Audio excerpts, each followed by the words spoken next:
Terrific, thanks. Good afternoon, everybody. This is Senate Education on Friday, January 22nd. Welcome. We are pleased to kick things off today with Mr. John Carroll, who is the chair of the State Board of Education. Mr. Carroll, welcome to the committee. Glad to have you here. Thank you, Mr. Chairman. I thought we'd spend some time, we do have some new members to not only Senate Education, but to the Senate, and might not be as fluent in the role of the State Board of Education in our work and education policy in the state. So we thought after you introduce yourself and tell us just a bit about who you are, you would tell us a little bit about the State Board and how you would anticipate our committee interacting with all of you in the future. And then we could get into a little bit of what you're seeing on the ground as it relates to COVID and COVID needs and in general education needs at this point. Thank you. Thank you, Senator Campion. Thank you. Well, just by way of self-introduction, I guess I have served on the State Board only for the last 3 years, been chair for the last year and a half. In an earlier life, and actually in another century, I was a member of your august body. Yes. Back in the late 80s, early 90s. All of you from Rutland know David Walk. And David and I were in this, an incoming class of 16 new senators. Wow. Wow, it was really astonishing. Wow. And this was the last term of Governor Cunan's service as governor. And then in our second term, Governor Snelling came in and passed away after about a year. And the lieutenant governor, whom we had known pretty well because he was president of the body, became governor. You all know John, you knew John Bloomer Sr. and of course his son, John. John Bloomer Sr. was pro tem and I was majority leader in my last term.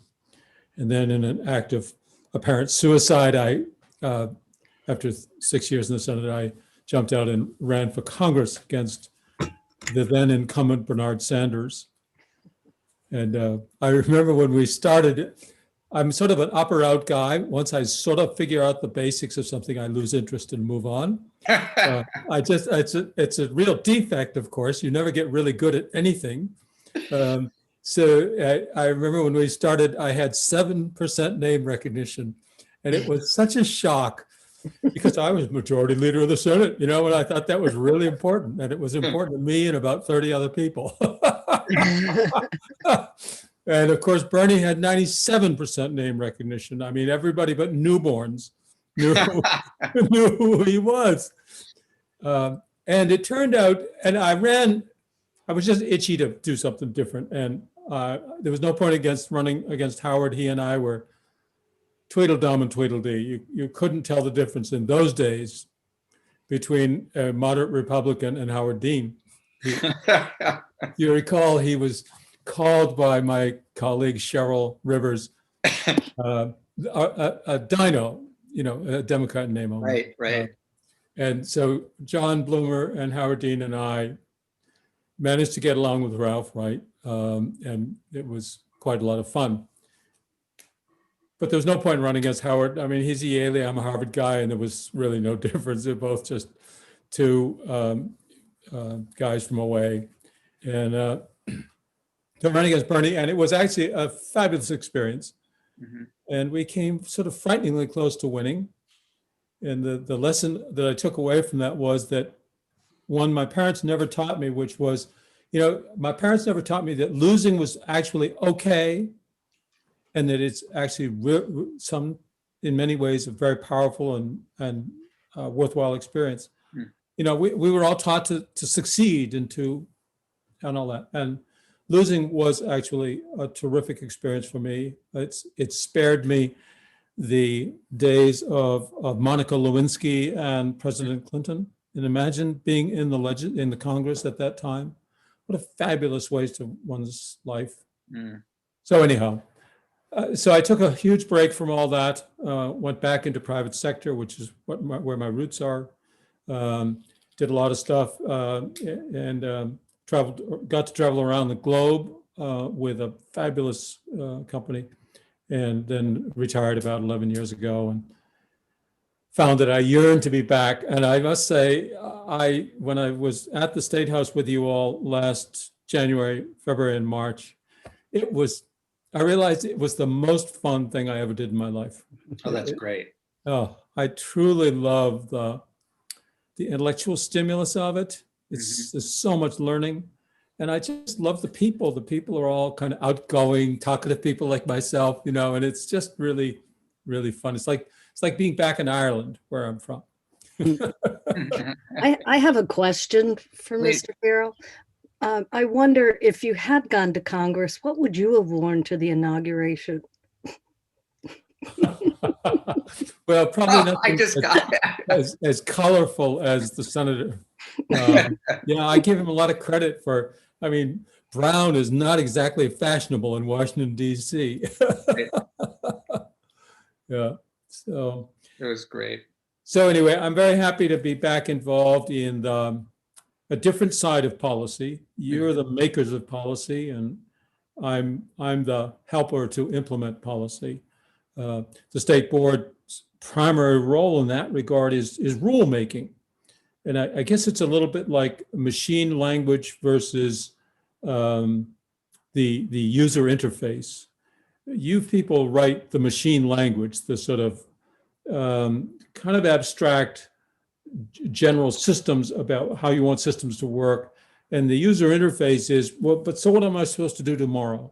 And that's what rules provide. They provide an interface between the abstractions of legislation and the need for reality about what it is we as teachers or administrators or highway workers need to know to comply with the intentions of the General Assembly. When I arrived at the state board, I pushed to get on because I felt that the state board had kind of run out of control. For a variety of reasons, the state board had started to take upon itself the creation of policy. There were just two or three key people who were driving the agenda in the state board, one of whom was a former Speaker of the House. And they had really sort of hijacked the authority of the General Assembly, it seemed to me. And so I had an agenda, and my agenda was to, I know this sounds bizarre, but to strip the board of some of its accumulated authorities. Because I could see, I'm a former state senator, and I know that there's a distaste among legislators for anybody who seeks to usurp the legislative authority, quite appropriately. And I share that even to this day, 30 years later. And so I could see that ultimately this was going to lead to this was not going to end well for the state board. They seemed, when I arrived there, they seemed to regard themselves as kind of a fourth estate of government. They didn't think of themselves as legislative or executive or judicial. They thought of themselves as something truly unique. They didn't quite realize that they were a creature of the General Assembly, that they existed only at the sufferance of the General Assembly. So slowly over time, we brought about some changes, and I worked very closely with Senator Booth, who in his capacity as Senate Chair of Education was one of many people who were very alarmed by the kind of usurpation of authority. Independent schools was one where the board was creating a whole new set of rules that would profoundly change the landscape for independent schools in this state. And regardless of the merits, that seemed to me to be outside the authority of the board, and so worked pretty hard to kind of rein back the board. And the sort of culmination of that is a legislation that, like so many other interesting pieces of legislation, died a burning last year. Senator Pertzlich will remember the long discussions on S-166, which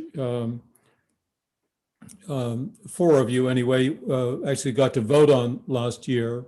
and it passed out of Senator Perchlik's committee last year and was adopted unanimously by the Senate, sent over to the House, and then the COVID constriction happened, and lots of very worthwhile legislation, including ours, never saw the light of day. It's our hope and expectation that it will come back this year. The chair of the House committee has assured me that they will move it forward. And I'm also told that the Senate Committee on Government Operations and the House Committee on Government Operations are very eager to see the legislation pass. And very specifically, what the legislation does is it peels out some very dangerous language that literally says the state board shall make policy. And that has been the hook that people have been using on the board in the past to usurp the authority of the General Assembly. And if nothing else happens with this bill, it needs to strip that language out of there.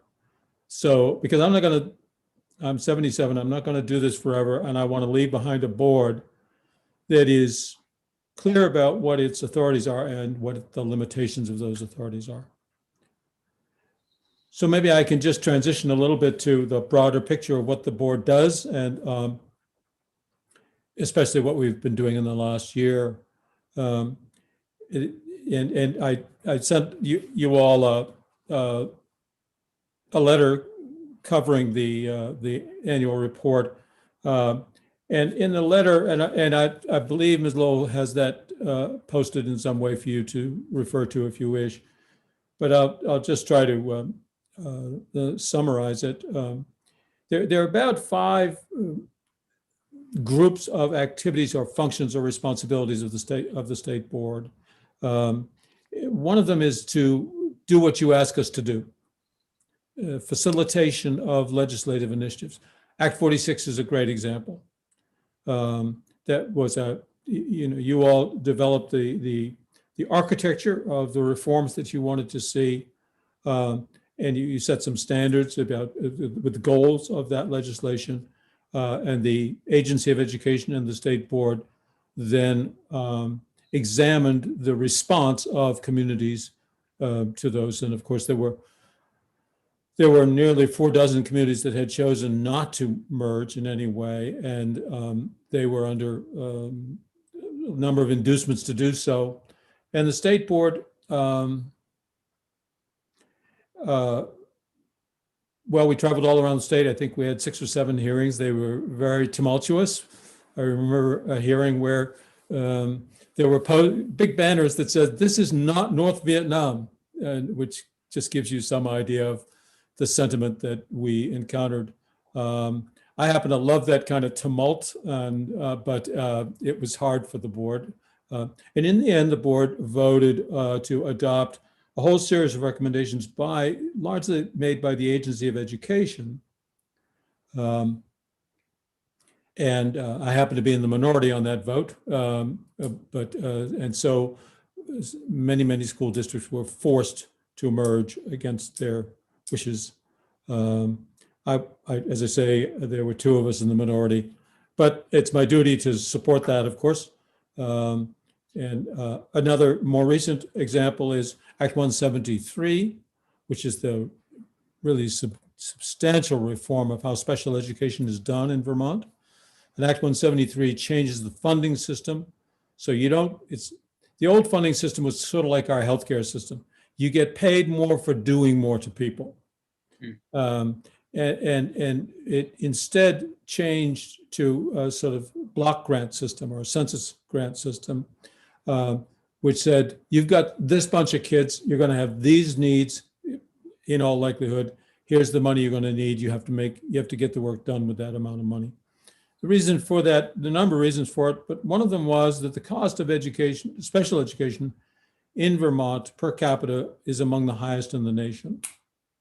And yet we do not have the sickest or neediest children in the nation by any means. If you look at the demographics, Vermont children are comparatively healthy. The incidence of socioeconomic circumstances that create special demands on schools are comparatively low, even though any teacher will tell you that special needs children, children with challenging socioeconomic backgrounds, consume enormous amount of their time and bandwidth. Nonetheless, in terms of a national demographic, we're fairly well endowed, and yet our costs were very high. So part of the goal was to get these costs, change the incentives of the system, just like healthcare. The incentives are spend more, and the idea was to, which was do more, spend more, and then also to change some of the practices. You have heard from, I think you probably by now have received the annual report of the Advisory Committee on Special Education. The Census-Based Advisory Group, pardon me, is the proper term. And this report should reach you soon if it hasn't already. And they're the folks that you all designated to advise the state board on the formulation of rules to implement Act 173. And they've done terrific work, and they've been unbelievably hardworking people, all lay people, all citizens, stakeholders. And we have been working with them and with the agency now for a year and a half on the development of rules. And they are sort of, it makes my brain hurt sometimes to slog through these rules. They are very complicated. They need to be in order to guide the delivery of special education all around the state. And if I may, I'll just divert here with something that's more of a personal observation, but I think it's shared by many board members, is that we are struck by the wide variation in the ways that education is delivered in the classroom, whether it's teaching history or English or special education across the state. Just as our demographics vary quite widely, not racially certainly, but by income, by cultural values, just the sort of issues that expose themselves with Act 46, where there were some communities where Act 46 was welcomed and other communities where it was reviled. And those cultural differences reveal themselves in all kinds of ways, of course, and they do in our schools. So that what happens in Chittenden County is often radically different than what happens in Windham County or in St. Johnsbury. And in general, I come from this enterprise background, and in private enterprise, organizations that are not continuously improving disappear because of competition. And one of the tenets of continuous improvement is that variation is the enemy of quality, that there is a preferred way to do things, and then there are all kinds of other ways. And I think it's a reality that there is a great deal of resistance in Vermont's educational community to having imposed kind of a best practice. Everybody wants to do it their way. And sometimes their way is great. I mean, to make you cry, so good.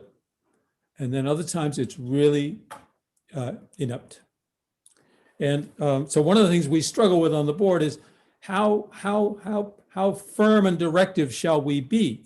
Because if we want to see these things happen statewide, you have to be very, very prescriptive. But nobody likes prescriptive in Vermont. I mean, we're very local control oriented. So we're always struggling with that tension. And it's good tension. I mean, it's not supposed to be easy. So rulemaking and implementation of directives of the General Assembly is probably the single most demanding thing we deal with. The board's rules probably go to 300 or 400 pages long. Not quite as significant as the Vermont statutes annotated, but it's sort of a kissing cousin. Another thing that we do, of course, is give to the General Assembly our impressions about where there may be needs for changes in statute. I believe Senator Campion your predecessor provided, I hope he provided you with a copy of my recommendation from the board that as an example, that the General Assembly might wish to consider this business of school districts, union school districts divorcing one another. Mhm. And they are able to do this on the basis of statute that long predates Act 46. And the state board has no choice but to simply observe the requirements of statute. I mean, I'm insistent that we be obedient to statute, and by being obedient, we have to basically just sign off without any significant analysis as to the consequences of this disaggregation of governance in schools. So we've written to you, Senator Campion, or your forebear, and to the House Chair to say you might wish to look at this. And we've developed kind of a legislative perspective about how you might approach this. And there'll be two approaches. One is to just put a moratorium, but a more nuanced approach might be to say, well, how do we want to bring this old law that says you can get divorced into the 21st century and to reflect the values that this General Assembly developed during its work on Act 46? Is this a high priority? Well, sort of, because there are going to be a fair number of communities, there already are, I'm sure you read in Digger, of communities that are voting to get divorced. And right now, there is, the only thing that stops that is having unanimous agreement from the other communities in the union district. But if that is given, the state board has virtually no authority to require them to think twice about it. No authority to insist that somehow the values of Act 46 ought to be taken into account. And it's up to you to decide if you want that or not. Otherwise, we just have to do what a 20-year-old statute tells us to do. I spoke about rulemaking in general. That's something that I think the board has been neglectful of. You've got 200 or 300 pages of rules. They get out of date real easy. We still have rules that refer to the Commissioner of Education. There hasn't been a Commissioner of Education since the year 2012, when I think it was Act 98 passed, in which the leader of the department became a secretary, and it became the Agency of Education. And oh, by the way, the state board, according to the intentions of that legislation, became essentially just advisory to the commissioner. In the old days, the state board was the board of directors of the agency. And like any corporate board of directors, they hired and fired the secretary or the boss, the CEO, and told him what to do. Those days are long since gone, but a lot of the old members of the board never got that memo. And part of my work has been to give the Secretary of Education the autonomy and authority that statute requires, common sense requires. And in fact, that's a big piece of the legislation that your predecessor committee last year approved, and you approved on the Senate floor. Mr. Carroll, if I could just ask you to pause for one moment. I just want to let new senators know what the prior structure, in case you're not aware, is. The Commissioner of Education was hired and fired by the State Board of Education, but also was kind of reporting to the governor as well. I mean, it was really two bosses in some regards. And those of us who were there at the time felt, if you as governor, part of my reasoning for it, can run on issues such as transportation, healthcare, other things, you should be able to run and should run on education issues, and hire your own Secretary of Education and be able to fire your own Secretary of Education. Work to have a platform, if you will, and so it's quite controversial at the time. There was a compromise in the end where it's the state board still gives the governor some candidates from which to choose for Secretary of Education. And I actually think that's been quite helpful. I think most the two governors who've been under this, I think would say that's been fine. And of course, he or she could always reject those candidates and go through a longer drawn out process. But, again, prior to that, secretaries and commissioners felt really they had, I can't think of the expression, but really two bosses, and that was complicated. And it didn't seem fair to many of us also that, Vermonters weren't electing a state board, but they were electing a governor, and not being able to elect a group of people that were having such a large impact on education also did not seem like we could do better and create a more democratic, if you will, process. So I just wanted to pause there, and please, Mr. Carroll, if I got any of that wrong, which I'm prone to do, please feel free to correct me. No, you're absolutely right about it. And Act 98 was this sea change. And it was that point that a member of the board who was quite influential politically slipped into Act 98, Act 98, the language "shall make policy." That one phrase got slipped in 2012. And it was sort of them salvaging some authority, I guess. It was actually very artful. And it was such a simple change that apparently it was not noticed. But and that's the very change that I'm trying to get the heck out of the law, because that's such a dangerous phrase. But yeah, it was a big change. And as I say, I still have on my board some people who were on the board at that time. And they still don't really get it. And of course, and to your point, we are not elected. We are appointed by the governor, of course, but we do not serve at his pleasure, which is somewhat unusual. The only grounds for which we can be removed would be violation of our oath, conflict of interest, that sort of thing. So it's very curious. We are kind of neither fish nor fowl. We are part of the executive branch. We are shaped and influenced by whom the governor appoints. But once the folks are appointed there, they're really just independent citizens. And I think that's the way the board works best, is to see ourselves as just lay people, just citizens who, hopefully standing in the shoes of lots of other citizens, are just doing our best to make sense of what's good for the children of Vermont, and of course also for the teachers and the communities. We by the way, are very nonpartisan, even though I guess there are political affiliations among many of the members.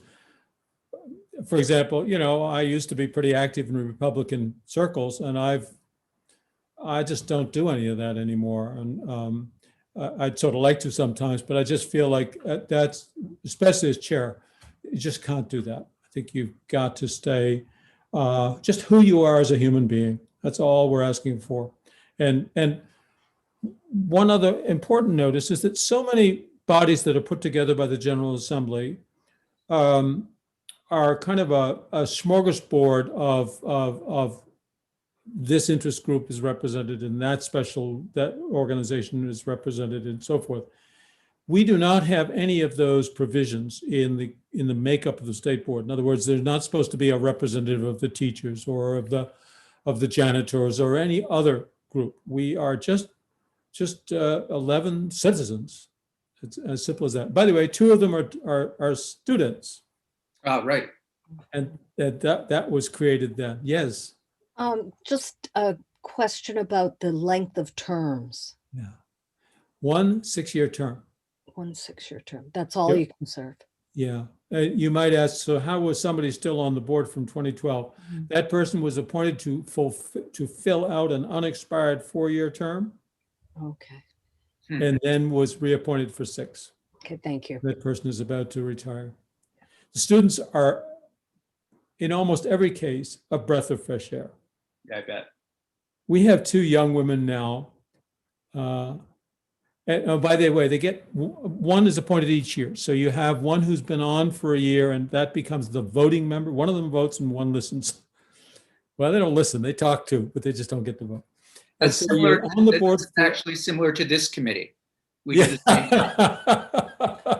Terenzini and Chittenden and Hooker, I guess next year. Senator Chittenden and Terenzini, did you get that memo? And it's actually wonderful. And the two young women we have now are just so exciting to me. I'm an old guy. I have 3 daughters and lots of granddaughters, so I'm sort of a softie for this, but they really are contributors. And for example, one of our roles is to go and open up public discussions about issues that people seem to care about. Good example is proficiency-based learning. You may recall last year there was a lot of passion about that. So we convened a all-day hearing in Rutland, trying to find as central a location as we could, and it was just terrific. And the best witnesses we heard were school council members from various schools, and we were very careful to have a very broad array of stakeholders speaking to us. And to be truthful, I don't think a whole lot came out of that discussion, except maybe we were able to assure the House and Senate committees that it's complicated. and I mean, because it really is. And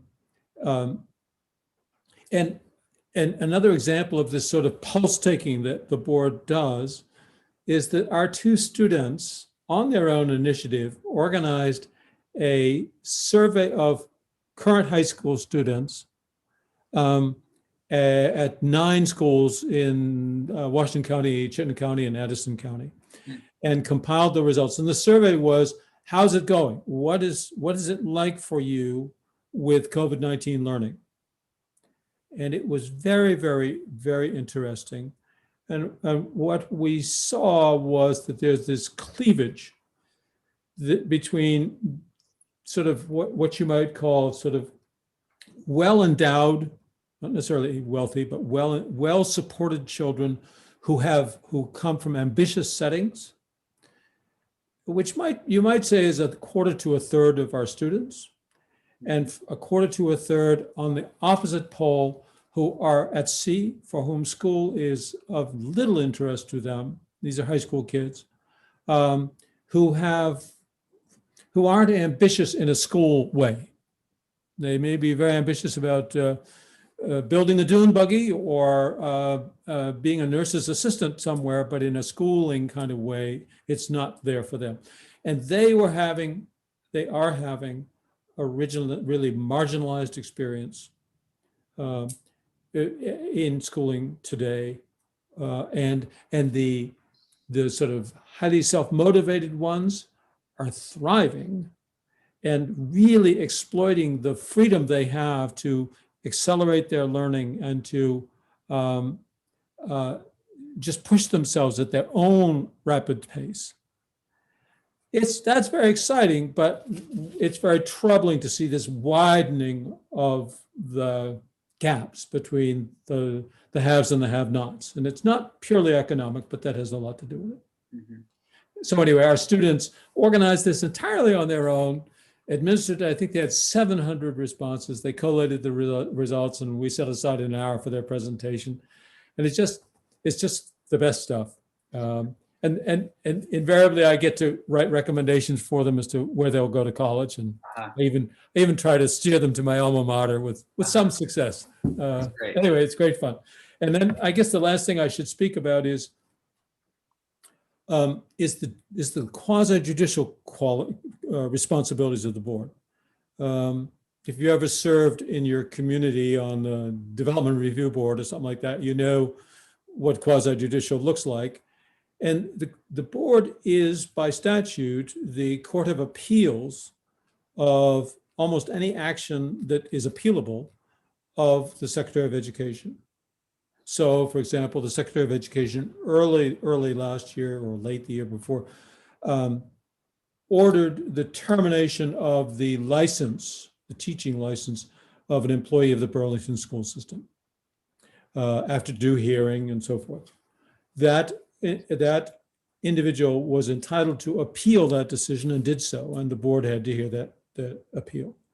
Another example is the secretary sets the rates for tuition reimbursement for special education schools. And in an instance last year, the school appealed the rate that was set. And the board heard the appeal. The parties reached agreement on their own. And so we facilitate that sort of thing. Upcoming, something that will be very, very interesting is that this relates to Valente and Vitale. I sound like I'm going to sing a song in Italian or something. These are important cases in federal district court relating to religious affiliated education. The three families in Valente and one other family unrelated to Valente have appealed as is their right to the state board to overturn the decision of their local school board. 16 VSA 828 provides explicitly that one may appeal the decision of your local school board with regard to tuition to the state board, and it says the state board decision shall be final. Those are coming to us in the next couple weeks and will be extremely complicated because of all the rapid changes in US constitutional law, case law from the Supreme Court. It involves Vermont's constitution and case law from since the last 20 years. It'll be, and for these kind of things, by the way, the board has to hire or we choose to hire our own attorney. For routine matters, and the chief attorney for the agency advises me on procedural matters and kind of routine stuff. But these appeals almost always, in almost all cases, the agency is either a party or at least an important witness, in which case I make the decision that their attorney cannot effectively represent us because we are the judges, we're the arbiters of this conflict. And so that has become a fairly significant drain on our budget. We have to go outside and hire extremely capable Vermont lawyers, and we have a couple working on 2 different cases for us now. And it puts the board right in the midst of some very challenging intellectual exercises. I happen to find it quite fascinating. I think it's rather overwhelming for some of the board members at times. So those are that's the main scope of what we do. That's very, very helpful. Very helpful. And we will have you back, of course, for a conversation about your letter to Senator Baruth, which I also am now in receipt of. But for now, I think let's see if we have about 5 minutes before we move on. I'm wondering if there might be some questions. Senator Perschlick. Yeah, thank you. Nice to see you again, John. Did you say that the House committee chair is going to basically take up the S-66 as a committee bill in the House? Is that your understanding? I don't know precisely whether she will take S-166 and work from there or whether they will fashion their own. I don't know. I am told by the chair of your Committee on Government Operations, who, by the way, has an interest in this because of her capacity as chair of the Sunset Advisory Committee. And if you recall, back in October, November of 2019, the Sunset Advisory Committee said, we think the State Board of Education should be eliminated. And I think that was reflective of the damage that had been done by the board usurping legislative authority. And I managed to plead with them successfully that I shared their concern, and I think they knew that I was determined to bring this board back into the corral where it belongs.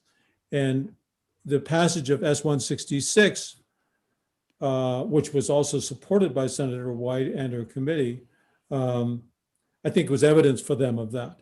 I've been told since by Senator White that her counterparts in the House intend to introduce the essences of 166 into a bill that they are working on that is addressing the needs identified by the Sunset Advisory Board. Okay. So I think one way or another, it's going to come to some attention. I hope soon.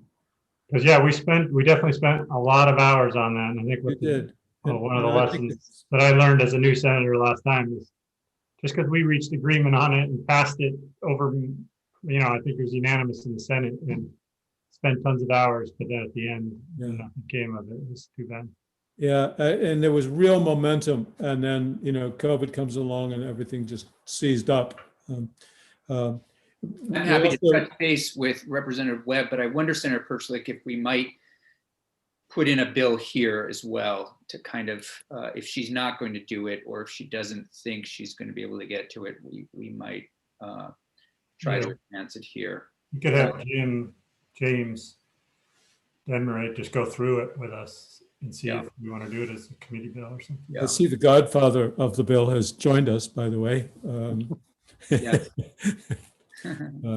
So yes, thank you for your interest in that. We earnestly, I just don't want, I'm not able to keep doing this for 5 more years. I really want to get this done. It'll be my, some would regard it as perverse legacy to the board to rein them in and get them focused where they need to be. Great. Well, thank you, Mr. Carroll. I really appreciate you coming in and introducing yourself, as well as telling us about the state board. I'll put my cards on the table. I was one of those ones who, for a couple of sessions, did put a bill in to get rid of the state board, and so I feel good. I'm feeling confident, and I'm delighted that you're there, and look forward to working with you. Well, I did note with relief that you voted in the unanimous vote, and I was relieved.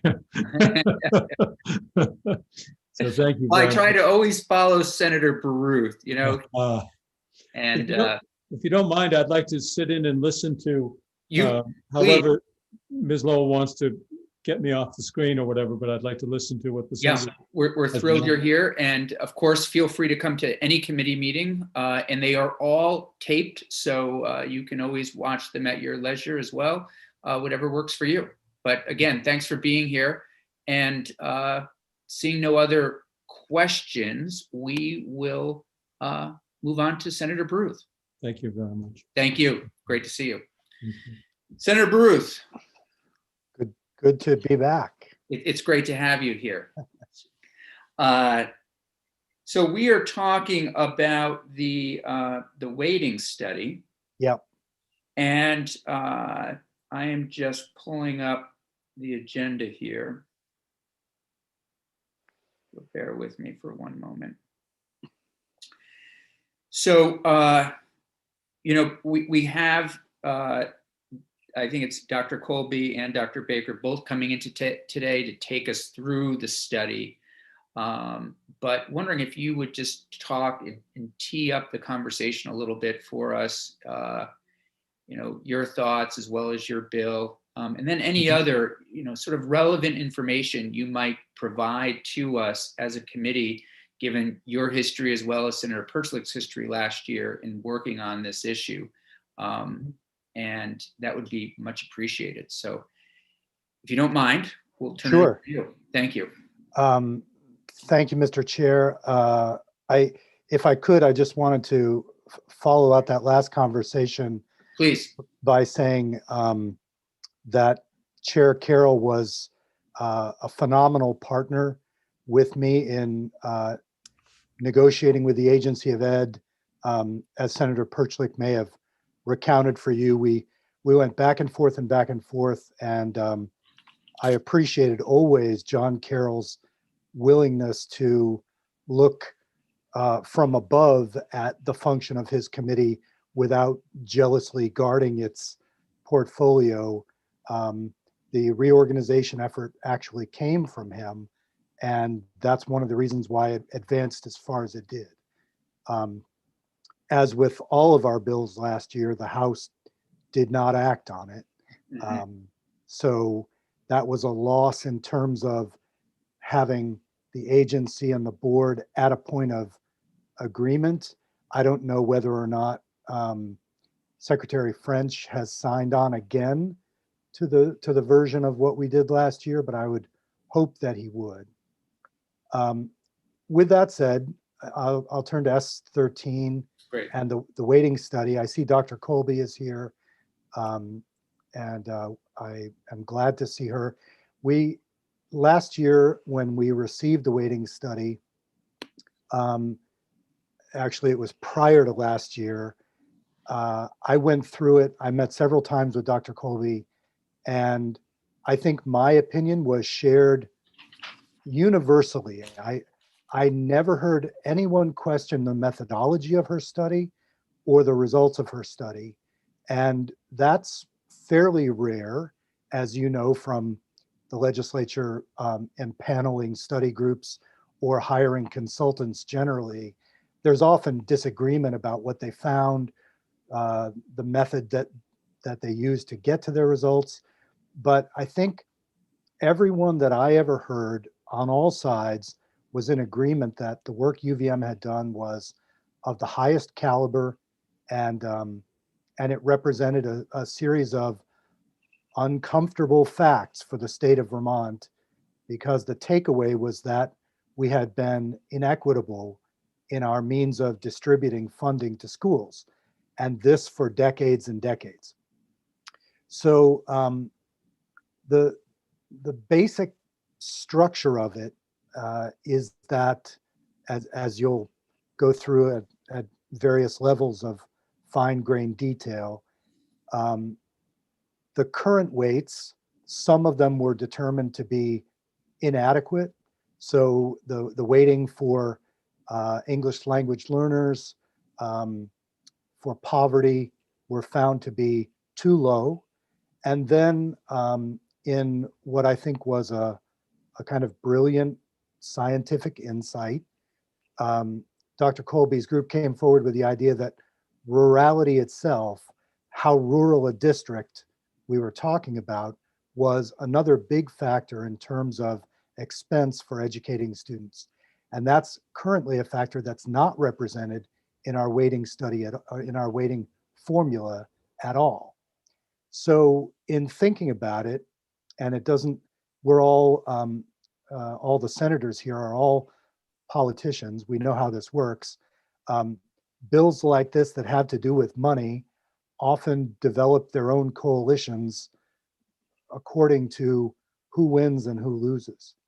And what I thought was interesting about this is that it joined the interests of heavily urban districts like Burlington and Winooski with the interests of the most rural districts like counties and districts in Essex, Orleans, would both benefit under this new formula. And that struck me as something we almost never see in the legislature. So although a change in the weighting formula was always going to be a battle royal, it seemed that here was a way of looking at it. The science had inadvertently supplied us with a possible coalition to help move this bill forward. And in fact, that's what we've seen. Representative Sibilia, among others, has been uniting rural districts behind this weighting study, as has the Chittenden delegation and others that are interested in English language learners and the poverty formula. With that said, we were left with a methodological question, which is how should a bill approach this? And we were coming up on crossover last year. No one had yet heard the word coronavirus. And so I took what was a kind of shortcut, and that is I spoke as I said several times, with Dr. Colby and asked her which of the tables in the back of her study, which appendix was the series of new valuations that she thought was most equitable and that she stood most firmly behind. And so I put those actually into a bill, and the bill called on the Agency of Education to create an implementation plan for those specific numbers. So in other words, not a study committee to go at the problem from the beginning again, because as I began by saying, the most authoritative study had just been finished. It was a question of putting into place the numbers. But I did think that there was outreach that needed to be done. So what that bill did was it called on the Agency of Ed to come up with a glide path to implementation. And it also called on the state board to do a series of informational meetings around the state. So we passed that out of committee on the last day before crossover. So we made crossover by about 5 hours. And then we all left the building for good. So that bill died in finance because we weren't allowed to work on anything that wasn't directly COVID related. But coming into this session, I again took a shortcut, which was to take last year's bill, to change the dates of implementation and put it in again in terms of starting the conversation. So to be very clear, the committee is going to do what it's going to do, and there are an infinite number of solutions to any problem.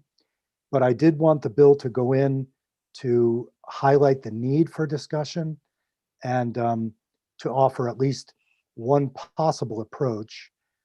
The one thing I'll say about the approach that's outlined there is that obviously it calls on AOE to do the heavy lifting. And given where we are in the pandemic, that's something the committee should probably revisit. Are the resources at AOE sufficient to take this on, as well as other things? But with that said, I'll happy to answer any questions, but that's what my institutional memory has to offer. Thank you, Senator. Questions at this point before we move into the weighting study itself? Can I just, Please. Senator, it just strikes me that years ago, when we did Act 60, we had similar goals to make equitable the type of education that our students were getting throughout the state. I'm sorry to hear that it didn't work as well as we had hoped it would. And I'm looking forward to learning more about the weighting. Thank you. Yeah, I think that's a good point. I guess the way I would put it is I think Act 60 was successful, but is always in need of, the whole system is always in need of updating and fine tuning in light of things that we discover. So, you know, again, I credit this study committee and Dr. Colby with going down the path of rural districts. One way to say it, and I've never had a conversation about this issue where I haven't highlighted this piece. If you're from a rural district, your people have been in effect underfunded substantially for decades. And every month that goes by is further disadvantaging your people. So that's why I saw it as necessary to act quickly on it. And I think you're liable to hear from rural interests in the State House who are of that way of thinking. While we have you, just before I turn it over to our researchers, you know, there are other ways to get at this, I would suspect, you know, block grants, other kinds of things. Why do it this way? and I don't know if that's something, you want to give an opinion on, but I'm just thinking as I'm sitting here, there are other ways to get at this kind of issue. Right. And I think it can seem attractive to go the block grant route. In other words, saying, okay, rural districts are disadvantaged by the formula. So Right. we'll create a formula out of the a block grant program out of the ed fund or out of the general fund.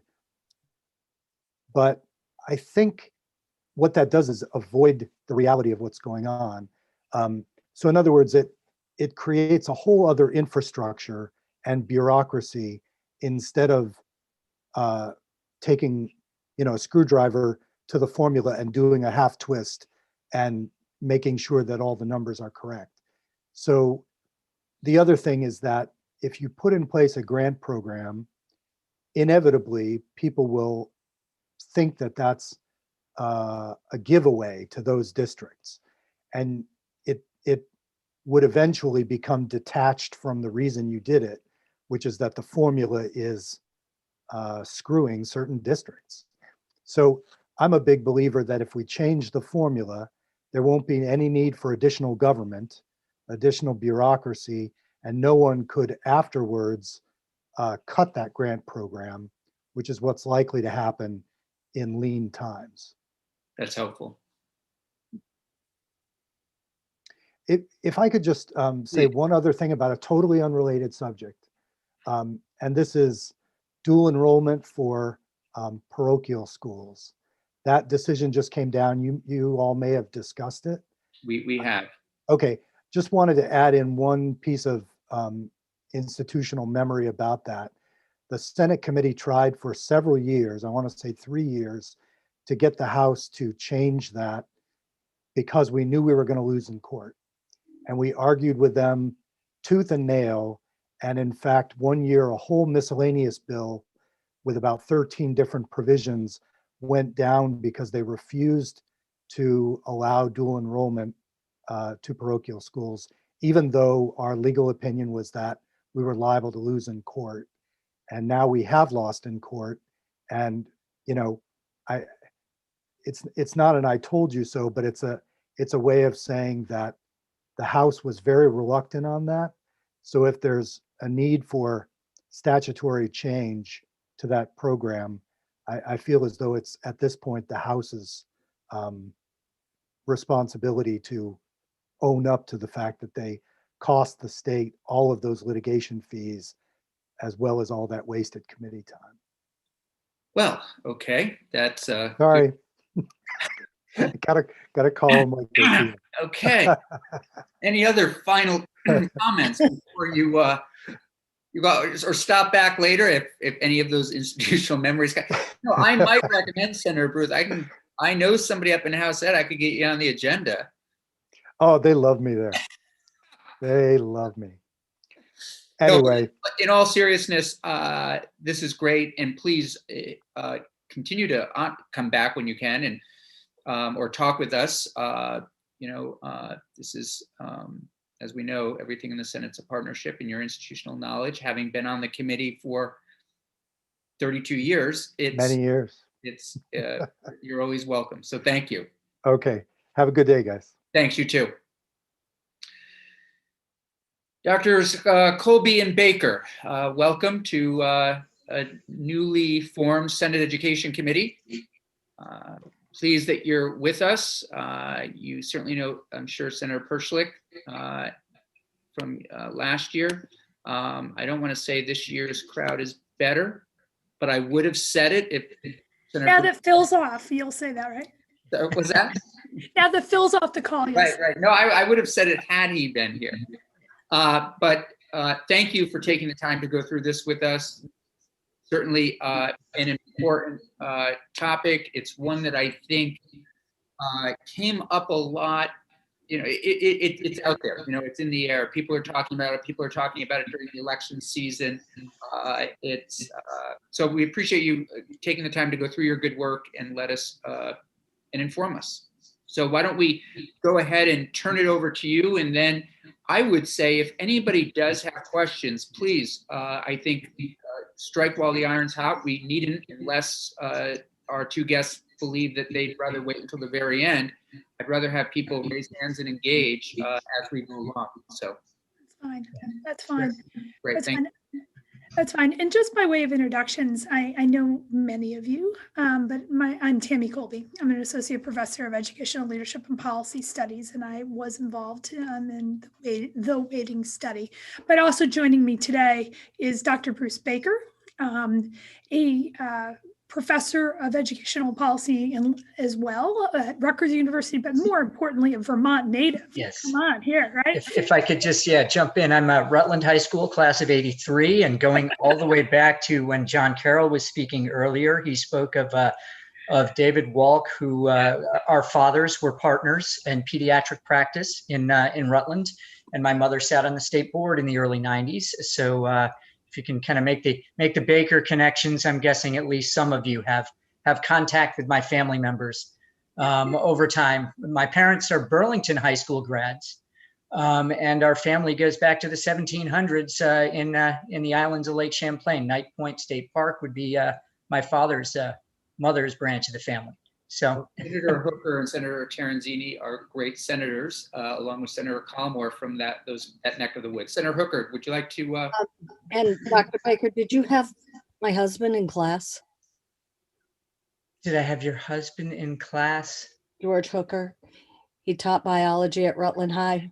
I did not, but my younger brother did. Your brother My did. younger brother had George Hooker. And Yeah. our children all went to your dad. Okay.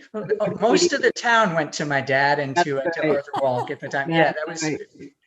As you can see, we are a distinguished married band. it's lots of fun. Finance researchers here in Vermont and from Vermont.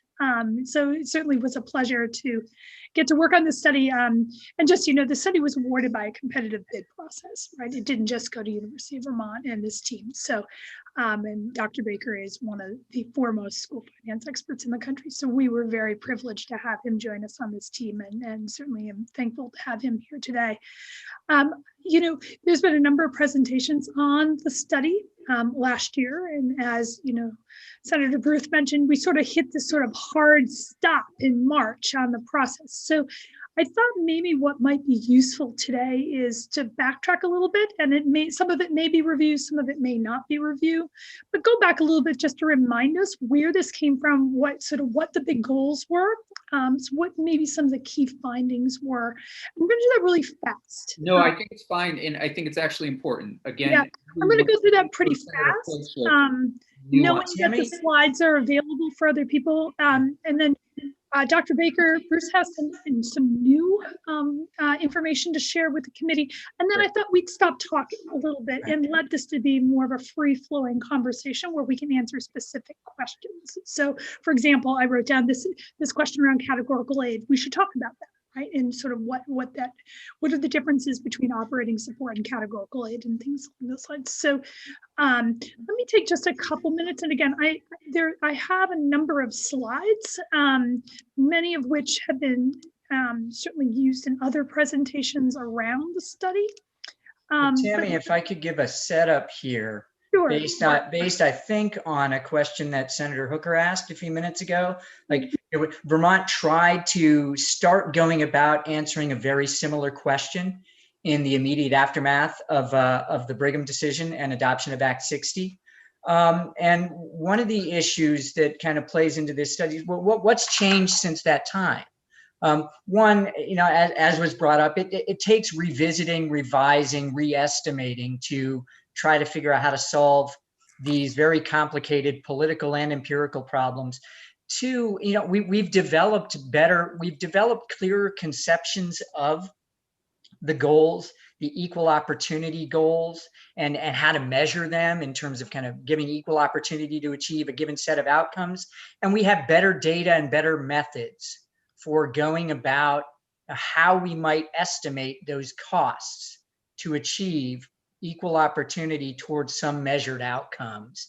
And that's really evolved. I mean, I entered the field right as right as Brigham and Claremont were coming down, right, in 97 and 98, Vermont and New Hampshire. And I've been able to kind of watch this really evolve over time to the point where our methods and the data available for doing the kinds of things that we've tried to do for you in this study are much further along than they were at the time when anyone could have provided advisement in the aftermath of Brigham and toward the adoption of Act 60. So that's part of what brings us to where we are. We got better methods, we got better data, we can do more, we can inform the policy more clearly toward these very specific goals of equal educational opportunity. And with that, I would hand it back to Tammy to try to explain how we did.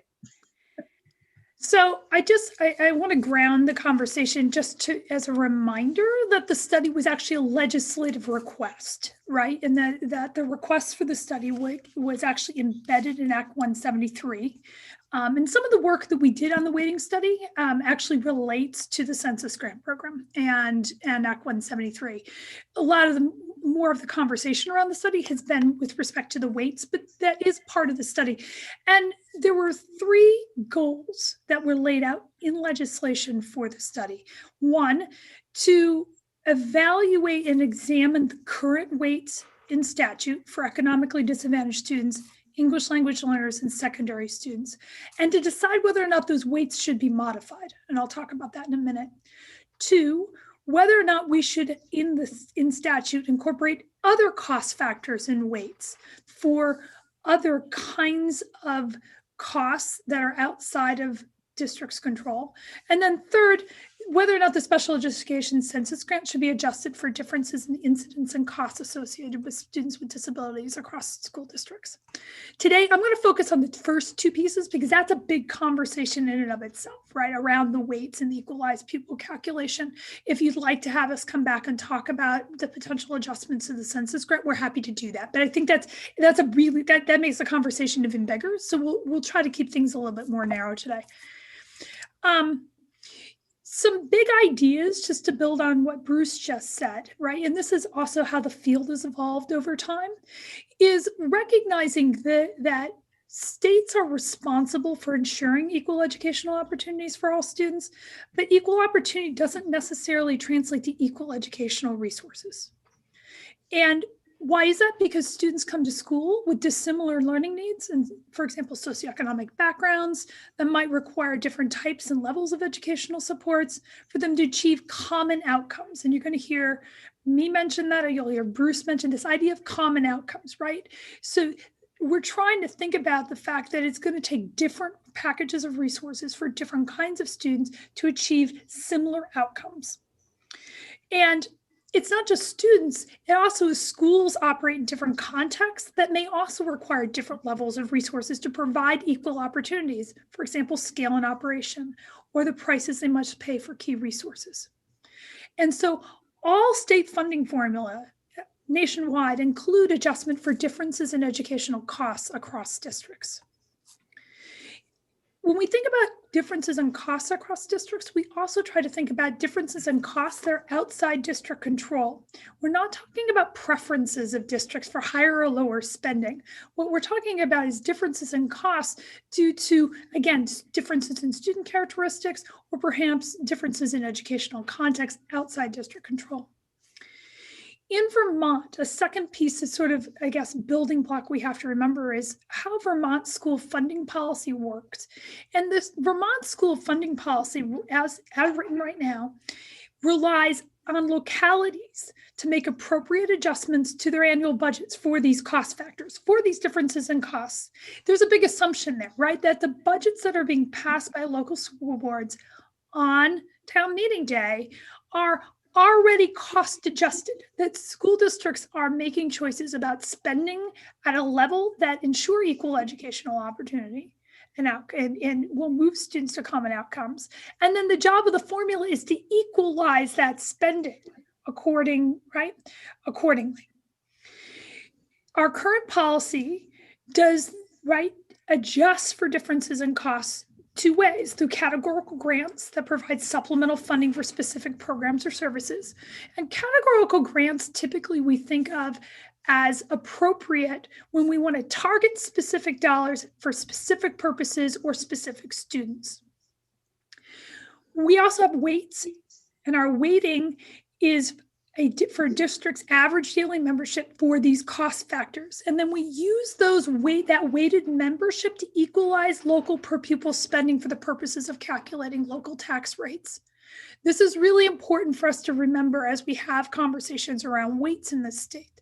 Our weights do not generate additional revenue for local school districts, right? This is not a way of distributing state aid. This is a way of equalizing costs across districts in a way for the purpose of calculating local tax rates. So our weights effectively generate more or less tax capacity, but they don't generate additional state revenue like they do in a foundation formula that we might see in another state. So Vermont's education funding formula uses these weights to calculate the number of equalized pupils. And in doing so, the weights implicitly adjust for spending differences by equalizing per pupil spending across districts according to differences in costs, and they impact local tax burden. Again, they do not generate additional revenue. And I'm doing all this just to level set, because even in the conversation since last year, there's been misinformation and misunderstanding around some of these key points. If I may, I do want to just stop there for a second. So, and perhaps I misunderstood. So these weights are not therefore allowing for additional revenue to come in. All the weights do is impact local, how we calculate the lower homestead tax, the homestead tax rate. So what they do, and if you look at this slide, right? So let's pretend that your school district is spending the same amount of money as it did last year. Exactly, hasn't changed, right? Your budget's the same, but the number of equalized pupils goes up. Then your cost per pupil for the district goes down, your district budget and your homestead tax rate goes down. Conversely, right, if you spend the same amount as last year, but your equalized pupil count goes down, then your cost per pupil and for your district budget goes up, and you have a higher homestead tax rate. So that's all the weights are doing. Is what they're doing is they're recalibrating school budgets, right, for differences in costs across school budgets and tying that to the share of the total pie, right, of everything that's being spent by all school districts. It ties it ties it to your local tax rate. What is your contribution to that bigger pie? So before I see your hand up? Yes, Senator Chittenden, just 1 second, if I may. So just to go back again for the committee, are we trying to put additional dollars to districts and students that need it, or are we trying to do something for taxpayers? Well, so that's a real so that's an important distinction that the committee should keep in mind. But also we have to remember, though, that this equalization, right, that's part of equalizing opportunity in the state, because it makes dollars more. So this whole idea around tax capacity, this is like the seesaw, right? Is this whole idea around tax capacity that's built into Act 60 and sort of the statute now. Is the theory is that if you lower homestead tax rates, you're doing that so people will spend at a level that they should be spending at. And we know that doesn't always happen, right? We're using tax rates to incentivize districts to spend more or less, in theory. But Dr. Colby, if they don't do it, there's no requirement in statute for them to do that, and that was one of the. That's why I want. Yes, 1 second. If I'm wondering if this is in part, because again, for me, and I think people talk about the weighting study, and maybe this is misinformation. They talk about really getting additional dollars to children that are going to need additional dollars. And the way you're presenting it, and again, correct me if I'm misunderstanding, is that it incentivizes, but it doesn't do it. Right. And so in some regards also, if I may, it sounds like the genesis could be that what we do know from this is that we might see different taxing at certain districts that might change, but it still may not get additional dollars to children who might be studying ESL, special ed, et cetera. Is that accurate? It does not, Yeah. no, right? Because the local, right? Because the Right. spending is dependent on the local school budget that is passed, right? And so the idea, right, the idea around the tax capacity in statute right now Yes. is to create sufficient, is to equalize the spending. That's all it does, equalize spending and adjust this tax capacity accordingly for differences in costs. And in doing so, there are incentives to spend higher, but there's no requirement. So this comes out in our report. So for example, if we adjust equalized pupil, and for some districts, the homestead tax rate goes down, the hope would be is that they continue, that they use that additional tax capacity to generate additional dollars to Yep. spend on their students. There's no requirement in No statute. requirement. That's really important because Not an existing statute. And so one of the things that I've talked about, for example, with Ways and Means and with House, you are the legislature. You can put that requirement in there, right? Like you have the ability to do that, but not under the statute. Dr. If I could add, yeah, like in a traditional foundation formula where the goal is to ensure that each district has that cost target of funding, and that they can achieve that cost target of funding with a specific tax rate or some other measure of equitable tax effort, there would be embedded in the legislation a mandate for that minimum tax effort or tax rate that would ensure that each district then has the cost-based target of funding to meet its children's needs. That then becomes also a debate, in terms of what is the constitutional requirement? Is there a likelihood of future litigation? Can towns simply choose to tax themselves at a lower rate to the point where they do not provide the children of that town equal opportunity to achieve the outcomes? That becomes, a point of contention in constitutional litigation. I don't know if or to what extent that's even part of the discussion or on the table, but the design feature of the Vermont formula is to still let the towns decide on the budget. That's a really very important distinction. I appreciate that. And I know we want to get to the weights, but I do find that sort of revisiting some of these key distinctions in the formula are really important for framing out this conversation, because it's not that weights are going to generate additional dollars. Right. That said, though, right? So that said, this argument, well, the weights aren't going to get more dollars to kids, right? So that argument has been hashed around. Yeah. The reality, though, is while that might be true, that doesn't mean that under current statute, the legislature doesn't have an obligation to continue to maintain a fair and efficient funding system as written. And what the study says is that the weights that are in there, right? And so this whole thing only works as intended, as written, if the weights are properly calibrated. So what our study says is the weights are not properly calibrated. So the existing funding formula isn't even doing what it's supposed to be doing with respect to recalibrating costs and recalibrating tax rates appropriately. Whether or not, right, this second question of, tying dollars in need, that may be something that the legislature wants to take on and think about, and maybe even make adjustments to the existing funding formula.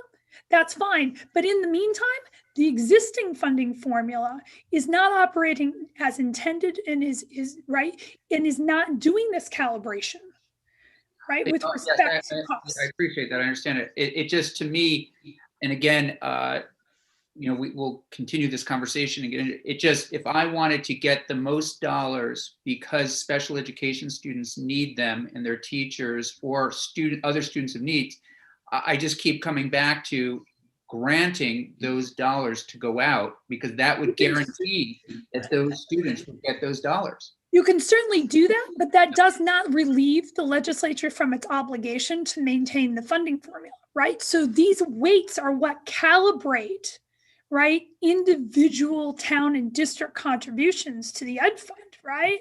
Yes. And so you may want to redirect dollars over here to specific purposes, and special ed isn't part of this because it is a categorical program. Yeah. But you may want, for example, let's take mental health That's something that we put out in our report. Like there may be a good case to be made for a very targeted and specific program, categorical program that provides dollars for mental health services and trauma. Yeah. That may be. Yeah. But that does not relieve you of your obligation, right? To make sure that this calibration that is supposed to be right, that's supposed to be balancing, right, and equalizing spending in terms of tax effort across districts, it doesn't relieve you of the obligation to make sure that that calibration is appropriate under current statute. Right. So I want to be careful with either or. And Sure. frankly, this is actually an and in both, unless you fundamentally change the formula over here, right? And you change it to a foundation. But really, you understand what I'm saying? Like these other considerations may be important and even necessary, but doesn't relieve the obligation over here to make sure that the funding formula that is in statute is operating as it should and as intended. Okay. So in the existing formula, we have these three weights. For economically disadvantaged is 1.25, English language learners is 1.2, and secondary students is 1.33. Those were the three weights that we evaluated. We do have a pre-kindergarten weight, that's 0.46 in the that was not included in the study for lots of reasons, primarily because of that area that is in such flux in the state. Our study design, I think it's also important to recognize what we exactly did. And there's been a lot more attention put on the quantitative analysis, rightly so, but it's also important to note that there was an extensive qualitative portion to this too, where we did a lot of stakeholder interviews.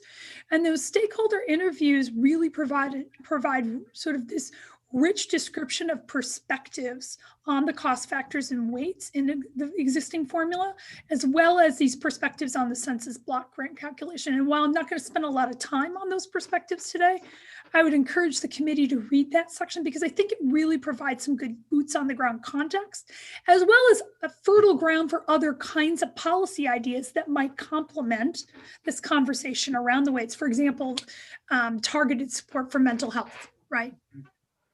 So the quantitative analysis, and this was primarily led by Dr. Baker, did really three things. It identified factors that account for differences in education costs across districts. So rather than saying, we think these are the things that are outside of district control that account for differences in costs, we actually use statistical techniques to identify what those are in a systematic way. Right, so it's not a dartboard, which is essentially kind of how Act 60 ended up, right? We sort of rolled things over foundation. We said, we think it's these things, right? Like this was actually derived using extant data. Second, we estimated for each of those factors, we said, so here are the things that account for differences in costs across districts that are outside their control. Okay, then what is the cost differential? Like, what does this mean? Like, how big of a difference in cost does, for example, poverty account for? English language learners, rurality, sparsity, right? And then third, we translated those cost differentials, which are really dollar amounts, into weights. And that translation into weights is consistent with existing statute. And that's really important, right? This is a conversation I've had with JFO, which is the way that we calculated the weights is the way that existing statute says to calculate the weights. Okay, and that's important to know. So I'm going to skip over the stakeholder perspectives. They're in the slides. But let me go to the weighting portion. So remember, we did that first thing. We identified cost factors. The empirical analysis resulted in identifying 5 factors. These are 5 things outside district control that are related to differences in educational costs across Vermont school districts and schools. And that is percentage of students who are economically disadvantaged, percentage of students who are English language learners, percentage of students who are enrolled in middle and secondary grades, right? And those are the 3 we have. And then these 2 others, which are indicators for geographically necessary small schools, right? Economies of scale, that it costs more to operate some small schools, and population density, measures of sparsity. So our study shows that there are 5 factors that account for cost differences in costs across school districts across the state that are outside their control. For each of those, right, we then calculated a weight. And we did that again by estimating the cost differential for each one of those, and then creating a weight that is consistent with the methodology and current statute. And these are the weights. Now, we did this using different samples of data, right, to triangulate on this, right? So it's not, and we ran similar models using regional and national data, because oftentimes we get into that conversation, oh, this is just Vermont, we spend too much. No, we ran it on multiple data sources, and right, and these both the cost factors, the differentials, and the weights triangulated well across those different sources of data. Okay, so that gives us even more confidence in these. So on this slide, what you see are the weights. Like these are the weights that you probably have seen pop up in your email or have heard debated. But this, right, these are the weights and these are the changes in weights, right? So one of the things that's come up a number of times is, boy, these changes feel big, right? And I guess the analogy that I would use, there are two things to keep in mind here around this. First, the existing weights for ELL, poverty, secondary grade enrollment, they weren't empirically derived. Dr. Colby, I'm sorry to interrupt, but I see Senator Lyons. She might have a question just related to some of the work that you're talking about. I just have a quick question, actually, and that is the determination of lower socioeconomic class or poverty. How is poverty being defined? Is it a graded experience, or is it a flat experience? And is it when you look at different regions across our state, we see different median incomes and we see different cost of living. So I'm just wanting to know how that, and I'm sure we can ask the same question about everything else, but I'm That's okay. mostly interested. Let me take this one, Tammy, if I may. Well, there are stages in the development of this report. The first of which is to figure out which versions of measures that are available seem to be the strongest predictors of variations in kids' outcomes. What are the factors that seem to predict risk? So you'll see the report itself is broken out into risk analysis and then cost analysis, because what we're trying to do in a school finance formula is provide resources to help mitigate risk, right? So if we can figure out which of the measures and how we measure poverty across settings, it matters. If we use more stringent income thresholds, for example, there are a lot of settings across the United States where if we use free and reduced price lunch, the vast majority of kids across all schools qualify. We pick up no variation. We don't have a strong risk factor, almost kind of like from a statistical epidemiological analytic point of view. So we tested free lunch, free or reduced lunch. The AOE's poverty measure at the district level, because you could get a poverty-based measure at the district level, but you can't get it at the school level. Although now the National Center for Ed Statistics has a really cool one. We played around with it. We tested all of those and we found that at the district level, and then in our final cost models at the AOE's poverty measure, which runs off of a stricter income threshold than free or reduced lunch, was most useful. We were also sensitive to this issue that sometimes rural and urban poverty aren't quite the same thing. Right? The way poverty measures capture variation in the quality of life, food insecurity, housing insecurity, and all those other factors may differ in the Northeast Kingdom than it does, in Chittenden County. So we actually, in our risk analysis and in early cost models, tested a whole bunch of interactions between poverty and rurality, poverty and size, to see if, in fact, there was and poverty and population density, which is a factor that came up in a Kansas analysis, that where poverty increased where the population was more dense, in fact, the costs increased. We didn't find a sufficient basis in our analysis to keep going forward with that. Part of it might just be that we don't have enough schools or districts in Vermont, although again, Vermont's got more than enough schools and districts for Vermont. We didn't have enough data-wise to tease that out. So we ended up, at least for driving this model and the simulations that were provided to accompany this, with the, I believe it's the poverty rate measure from AOE running off a more strict income threshold than the free or reduced lunch measure. But that's, yeah, poverty measurement, that's one of my personal obsessions in all this, because we tend to use the same things and treat them, we take them for granted. And Bruce, can I just add something? Because I know this has come up in conversations, for example, a conversation I had with JFO not too long ago, which is we measure poverty, but it also can be that costs differentiate, that you can see cost differentials when you have concentrations of poverty, right? So if you think of it as a school where you have a higher percentage of students living in poverty, that school operates differently, right? And so the question is, are there structural differences in costs? Bruce actually tested that in our models to see if there was, if not just poverty, not just the individual poverty rate, but whether or not we needed to also be thinking about a cost adjustment for concentrated poverty. And that did not come back as a significant predictor for differences in costs across Vermont districts and schools. It does in some states. And I think that's one of the strengths of the analysis that we're able to present back to you here today, is that we really looked in Vermont and said, what is it that's accounting for differences in costs in Vermont, right? So, but that, and that, Bruce, I wanted to point out the constant, because that's come up in conversation. yeah, I thank you for that. It suggests that our equalization process is effective. Yeah. Senator Chittenden.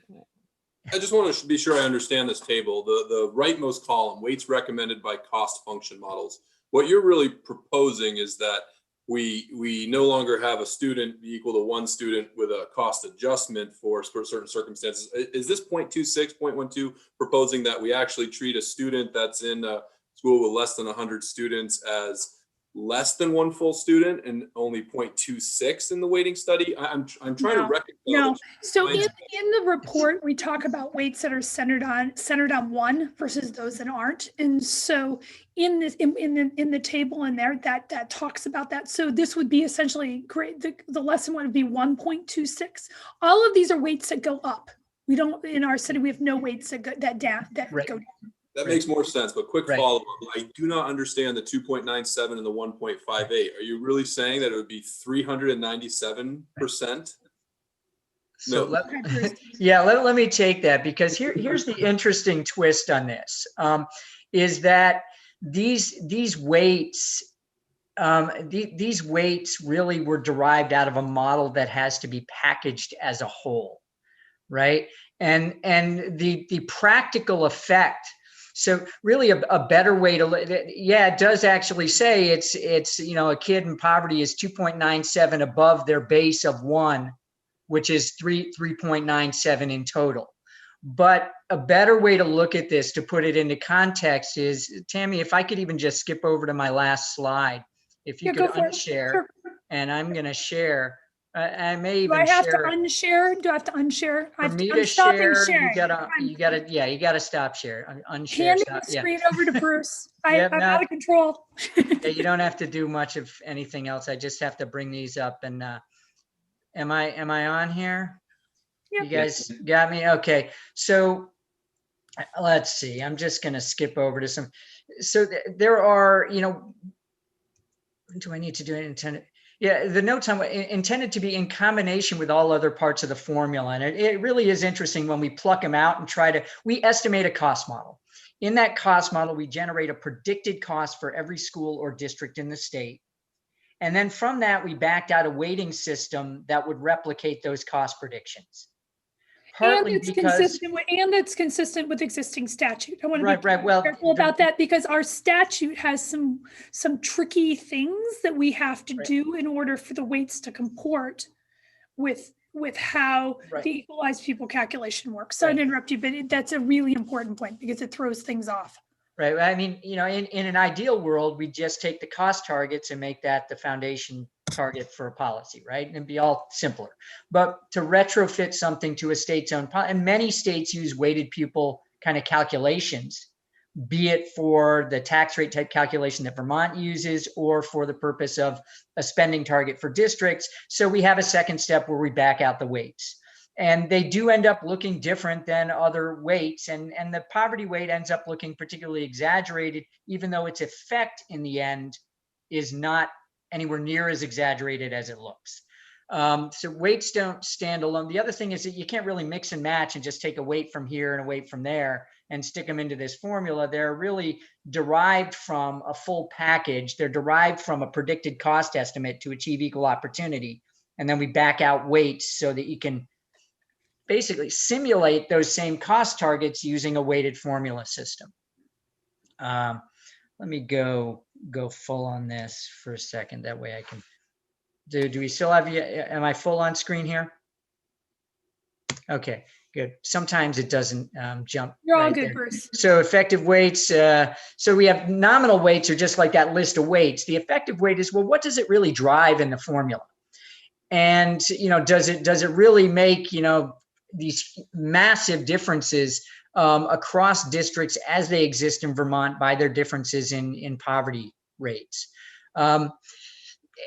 I'm just going to skip over this other background and jump to here. If I take two columns from our simulation and I take just the large districts, what I get for the large districts by their poverty rate and their total funding per pupil target is that from the lower bound to the upper bound, we go from about a little below 15,000 to the one that's way out there that goes up above 30,000. But it from one end to the other, we get to about a 2-to-1 ratio.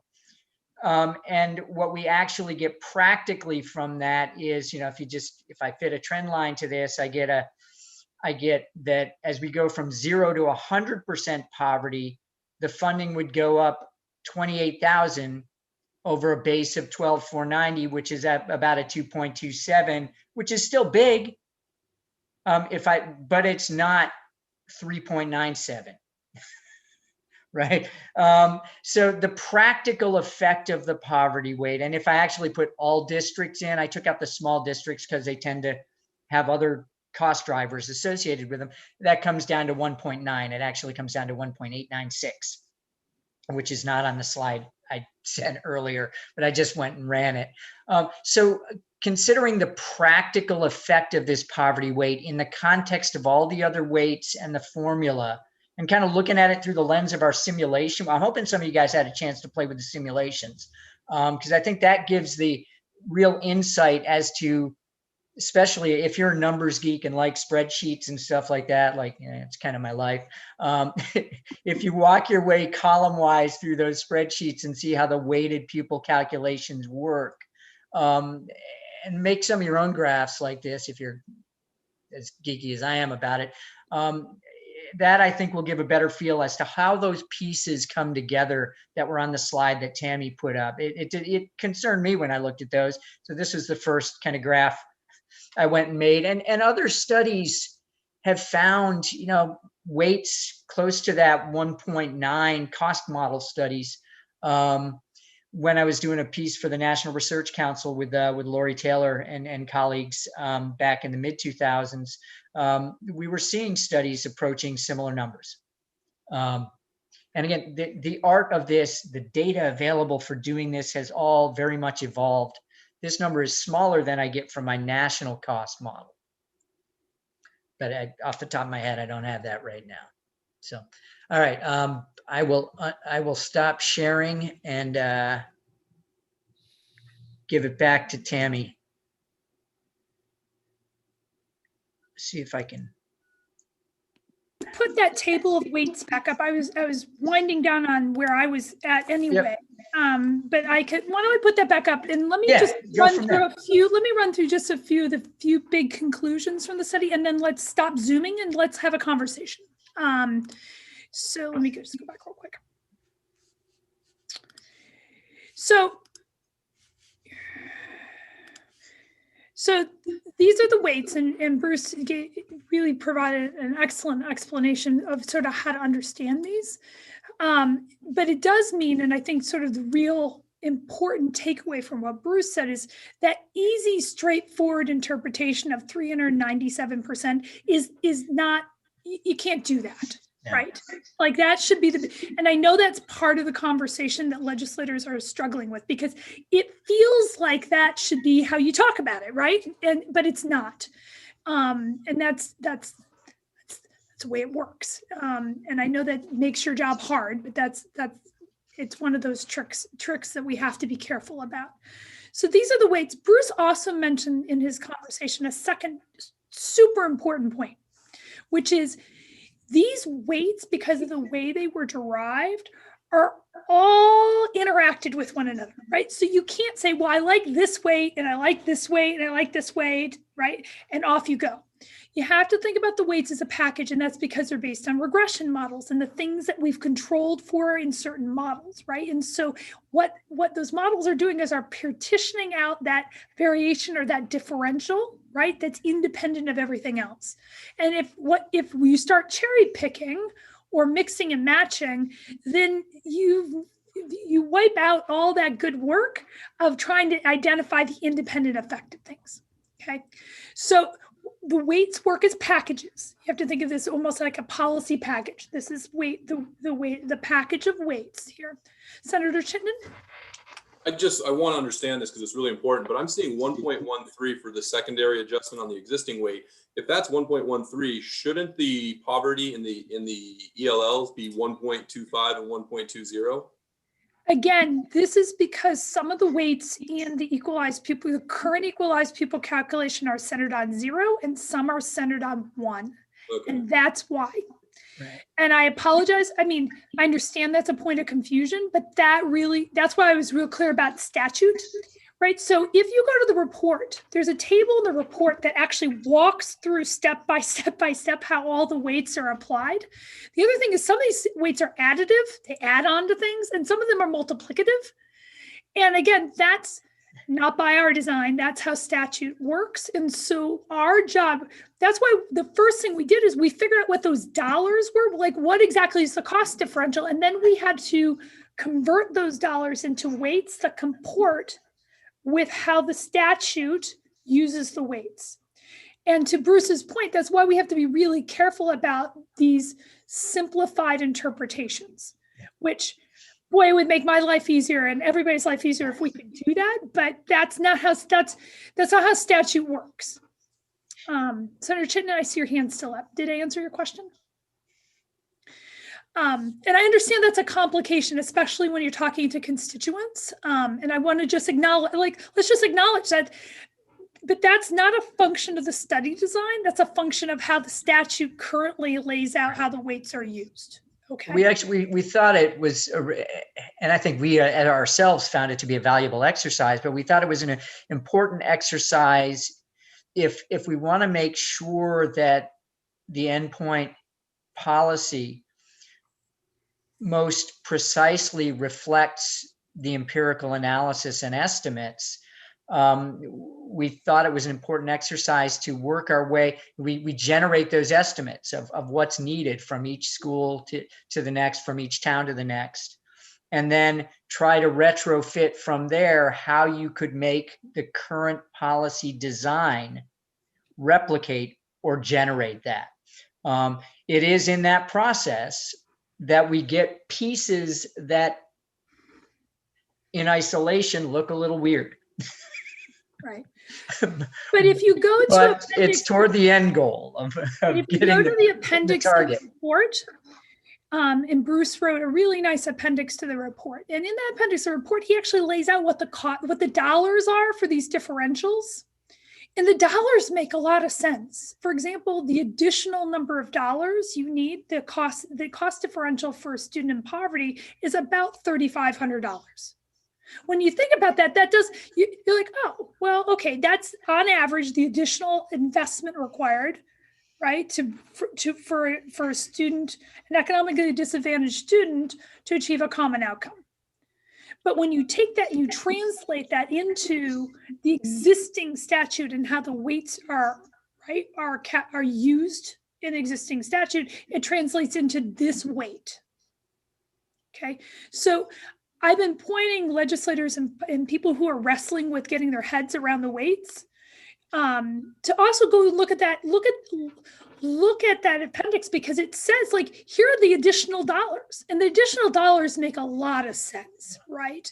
So when I say $3,500 is the cost differential between, right, for an economically disadvantaged student, my guess is you're like, okay, that doesn't feel like an exorbitant cost differential. But when we have to translate that cost differential into a weight that comports with how Vermont statute works, then this is the weight that you get.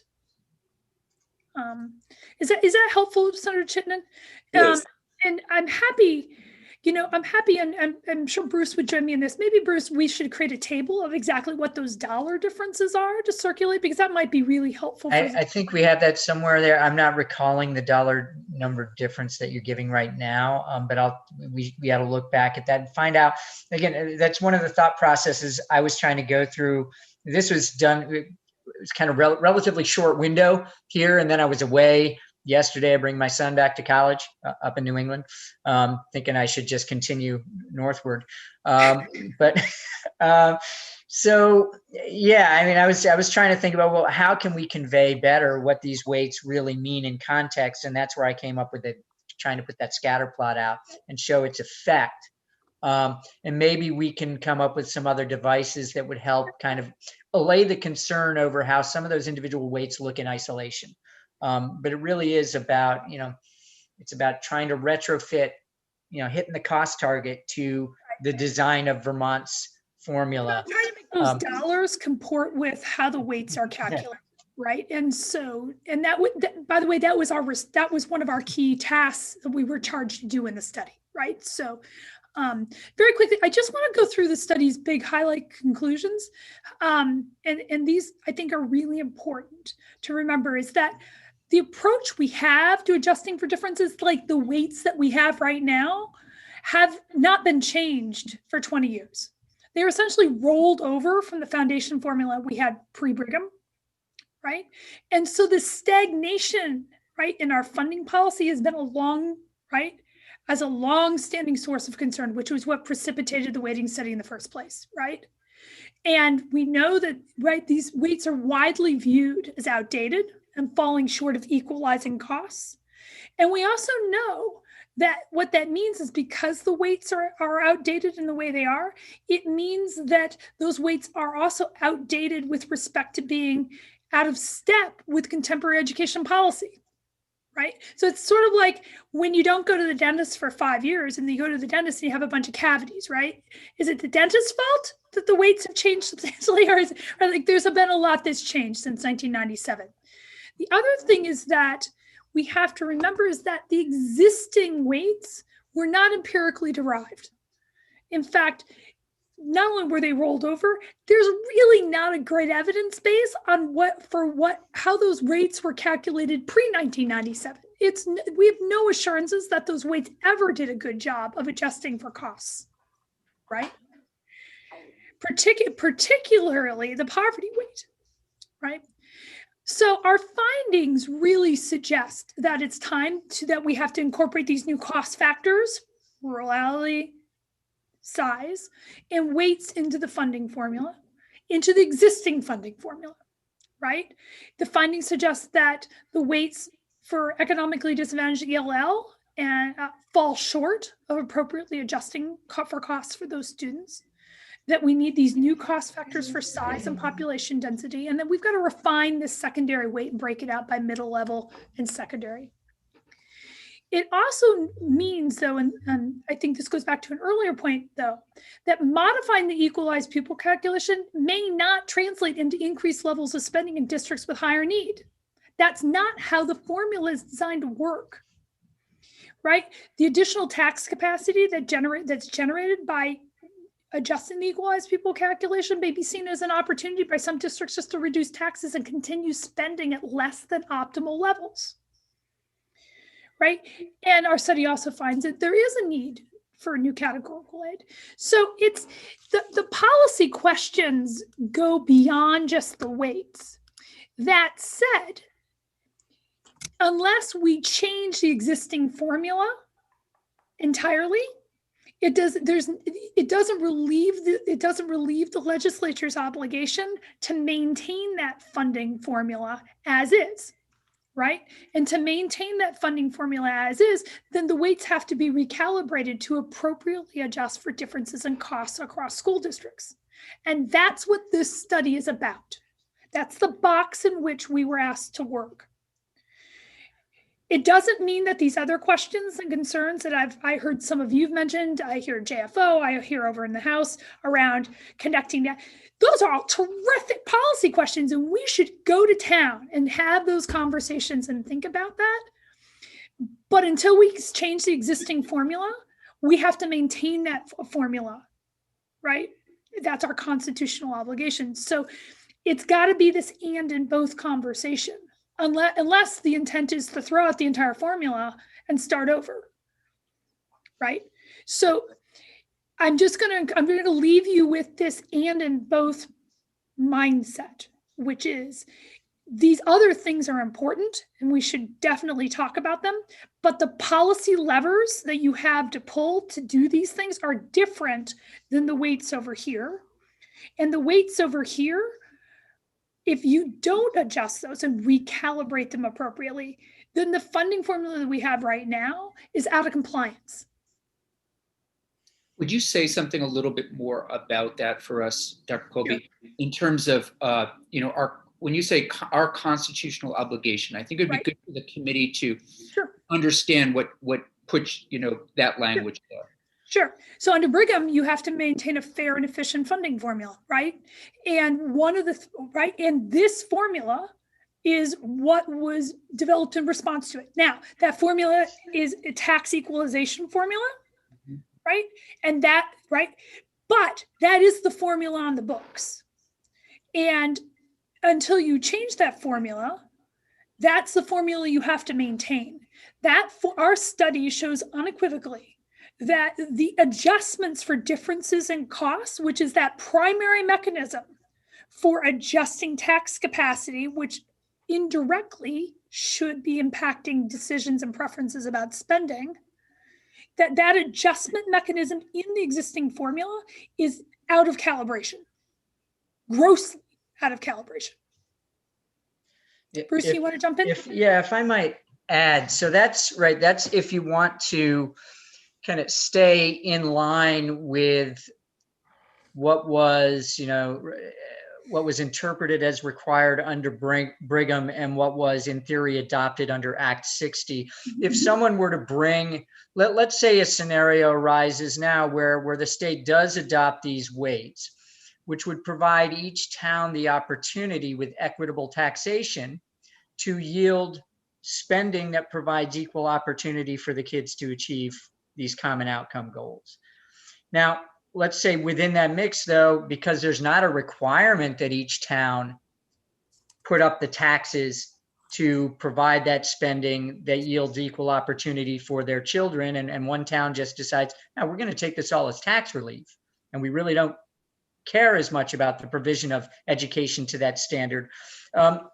Certainly, the families of that town could bring that up as a constitutional violation. And the court, in revisiting the question, might look more closely, as many state courts have these days, about, well, is the constitutional obligation to ensure that each town is actually providing sufficient resources for their children to have equal opportunity to achieve a given level of outcomes? So if the court in the future were to declare that that is the standard, that not just that in theory each town has equal opportunity to put up the taxes to spend as much, but if it's really about the children's rights to have access to education to meet a certain standard, and if that's a state constitutional requirement, it really wouldn't be permissible for the state to just allow towns to deprive the children for which they're responsible of that constitutional obligation. Am I making any sense there? And that's why most states that have a need-based foundation aid formula like this will have some minimum requirement I mean, New Jersey's minimum is actually, it's not even a real minimum, it's a soft minimum. We don't have a hard minimum here. And we do have towns that are below what the state says they should be spending as a function of the towns not adopting the tax rate that is defined within the formula to get them to that target. The case though, Bruce, that we use the yield in the calculation as a state defined minimum. But the point is that if we have right, because that yield is right, like we use that yield in different ways, but the yield could be a floor. It could be used as we could use that as a policy instrument. Committee, questions? A lot there. I mean, this is, first of all, I applaud you both. I immensely grateful for your time and your effort in all of this. It's interesting. I'm sitting here, I served on finance for 4 years, and so much of this really does belong. I mean, you would be in finance for quite a bit if, as we continue to work on it and pass something out, there's going to be quite a bit of time in finance. As the education committee, though, I want, what is the elevator speech for the parent that comes to me and says, Brian, this is in committee. How does this bill make education better for my child? I mean, I would still say, I mean, we've talked a lot about this leaving open that it's still left to the towns, but the reality is that restructuring the weighting system in this way is still, even without forcing a hard minimum or enforcing some, is still most likely to lead to giving a town greater opportunity to serve its high need students is likely to lead to that town actually using at least some of that opportunity to meet the needs of its high need students. If we let these towns with dramatically kind of emerging poverty and ELL population growth, we give them much greater tax capacity to finally meet those kids' needs. Good chance they're going to use it. That's helpful. Right? So I think Winooski is a great example here, right? And let's take poverty off for a minute and just talk about the ELL weight. Where they have... Dr. Colby, I just want to interrupt because Senator Lyons does have her hand up. I don't want her to lose that thought. No, well, as you're talking, it really does suggest a need for some outcomes measures that are standardized and effective relative to the, and I'll use the word weights, but relative to the needs of the district. So that's a whole nother heavy lift. And so my question is, did you, was that part of your consideration? How would we go about developing that link between a change in the way we allocate our resources based on weights and it's really new funding. It's a new funding system and or modification thereof. But how did you consider the outcomes measurements? Because frequently, for me, I want to know what I'm measuring at the end. I want to know what the outcome is and then work back to see what I should do in the first place. So in fact, that's exactly what we did in this analysis, which is kind of absent in other approaches. In other approaches, whether it be an evidence-based or putting together professional judgment panels, you'll have groups of people specifying what resources they believe a school needs to achieve a set of standards that those panels have been provided. We actually model statistically the relationship between an outcome index that we construct with state assessment data, graduation rates, and other factors. And I've been doing so many of these kinds of analyses, I can't remember exactly what measures are used in this one and what target we set, but it is in the report.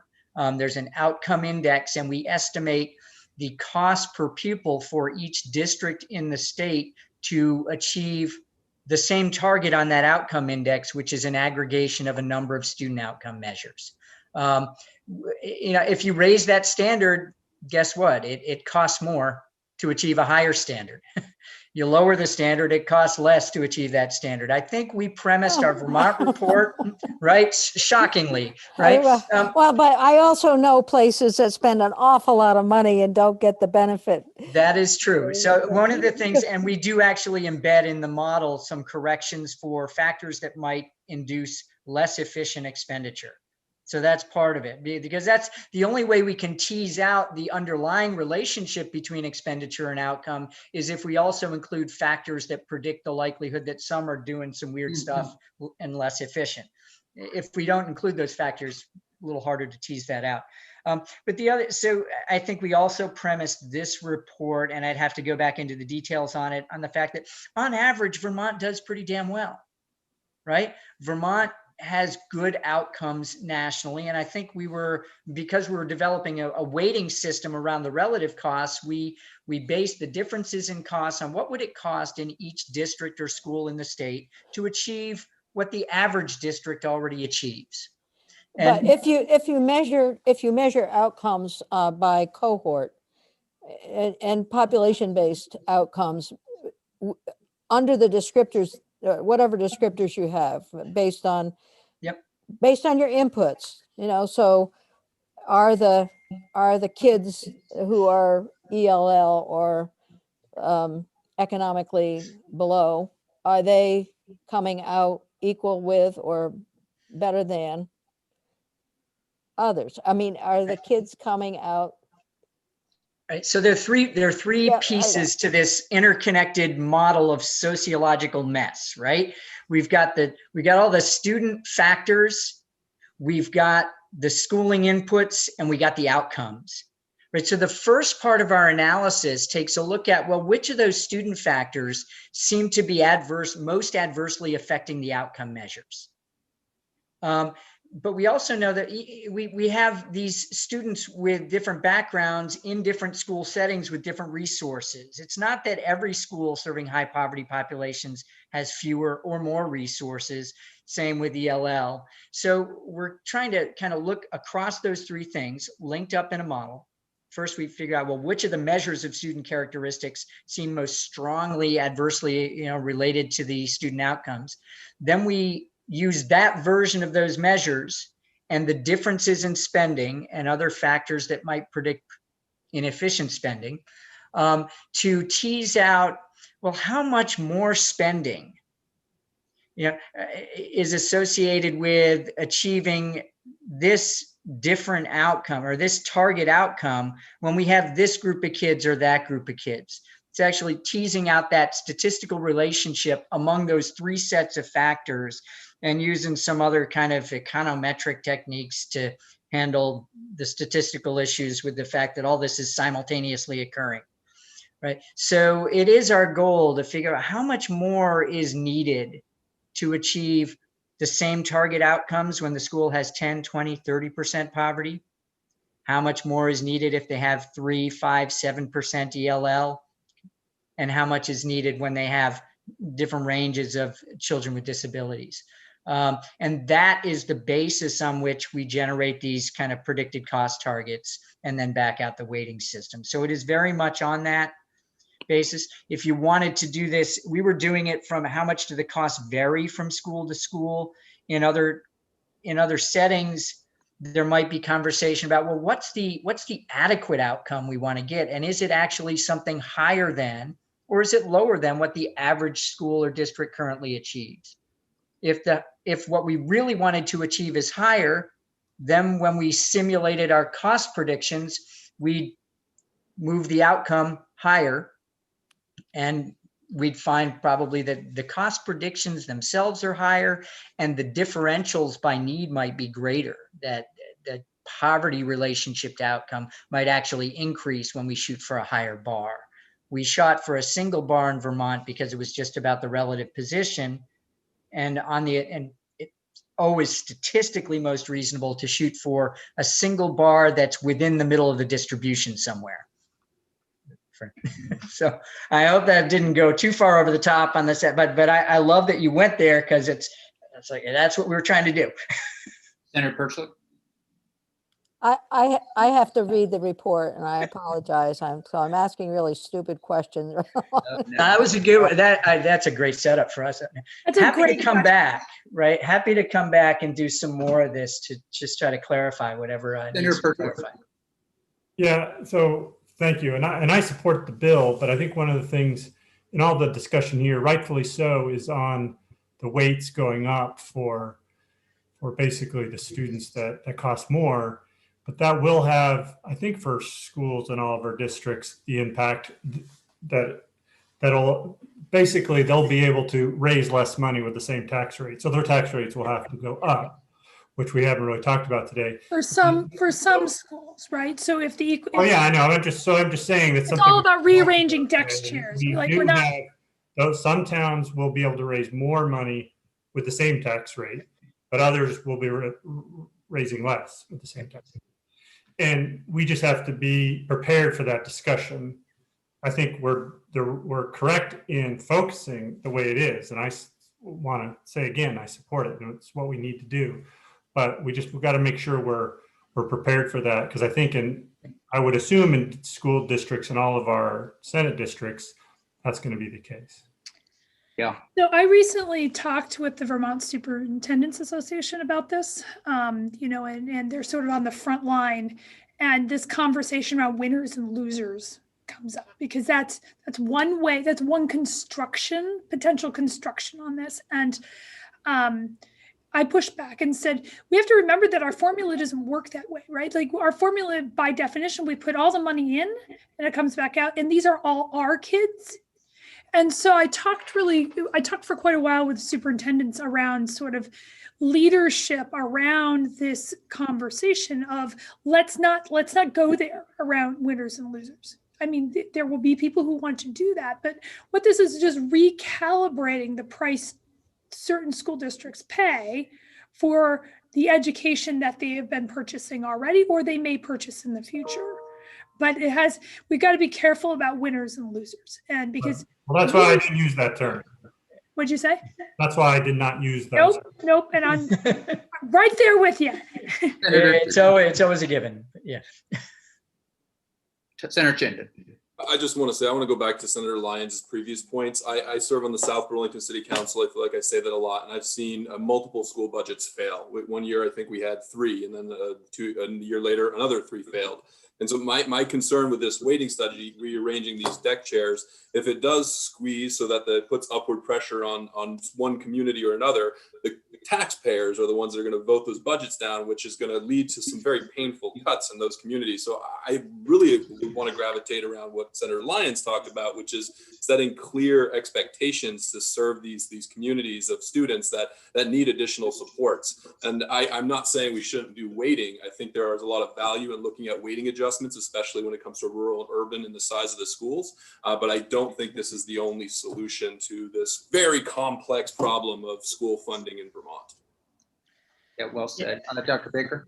Yeah, I think it raises one of those other, it raises a number of questions, but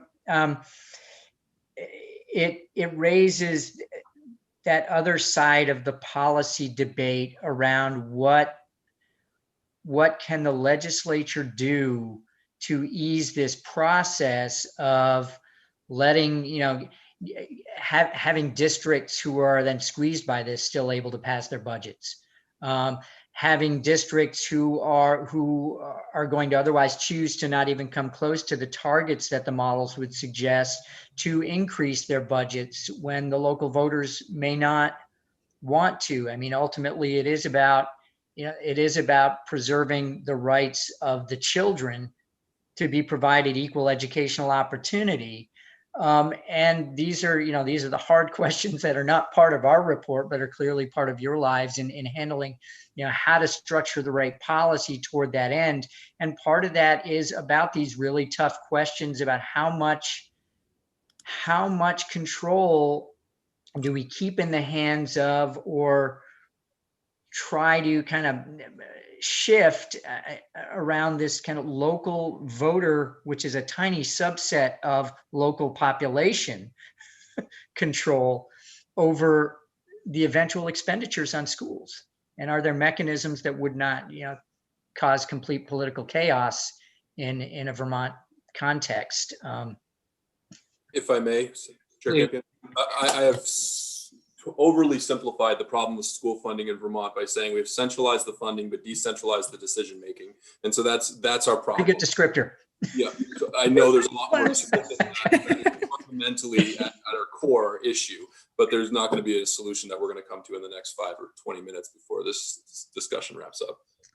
But Senator Chitton, I think you also hit on another point, and this is related to what Bruce was saying, which is, so our report and what we were asked to do was this analysis, and that was our hard stop with what we were asked to do.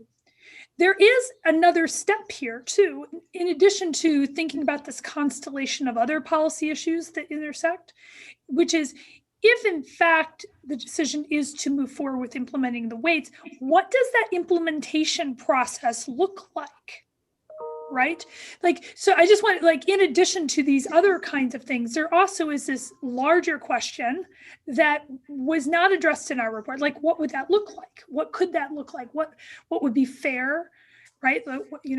And there are models that other states have used around that. But that is also a question, I think, that needs to be on the table for legislators to be thinking about, which is, so if we do go there, how do we, the question of how actually matters as well, right? Be that circuit breakers or other kind of Circuit phase breaker, down type harmless, patterns, But Step then into again, it. right. Yeah, I mean, there's lots of policy options there, all with trade-offs, right? And so in addition to this constellation of other really important policy issues that we've talked about and, Bruce just highlighted, there's also this question of how. That has to be addressed. The report is agnostic on that. That was not in our scope of work. But I do want to say, and I've said this publicly before, just because our report doesn't speak to it, that does not mean that anyone on the study team thinks that those questions are unimportant or unnecessary. It just was not within our scope of work. And so, That's what the bill does. That's the thing. We leave the hard part to you guys. So I the recent, unless it's unchanged from last spring, I haven't read it. So I can't say. Any final questions or comments from the committee? Thank you both for being here. Appreciate it.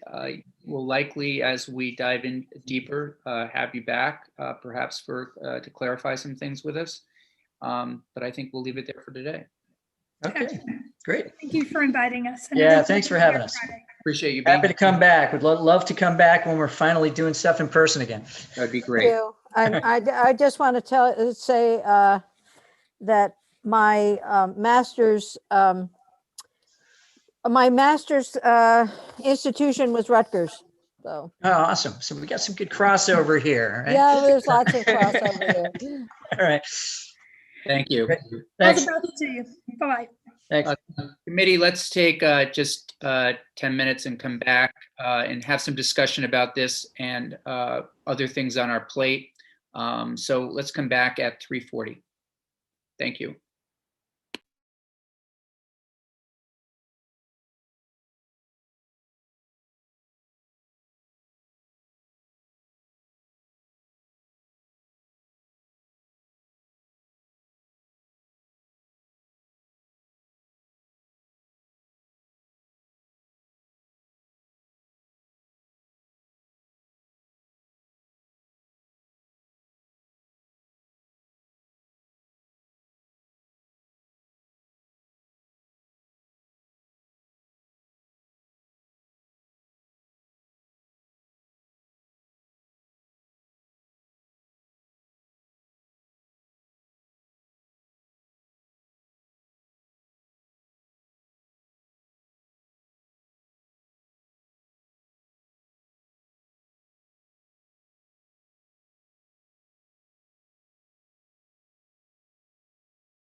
Can we lose sport coats on Friday afternoons after 3:30? Oh, I don't think sport coats are required in committee rooms in general. Learn something new every day. Yeah. I must have missed that memo. Yeah, no, committee rooms, unless Senator Hooker or Senator Perschlick or Senator Lyons, unless I'm mistaken, I Yeah. don't think they're required in committee rooms. You don't even need a tie. There you go, No. Josh. Look at you. I have a question.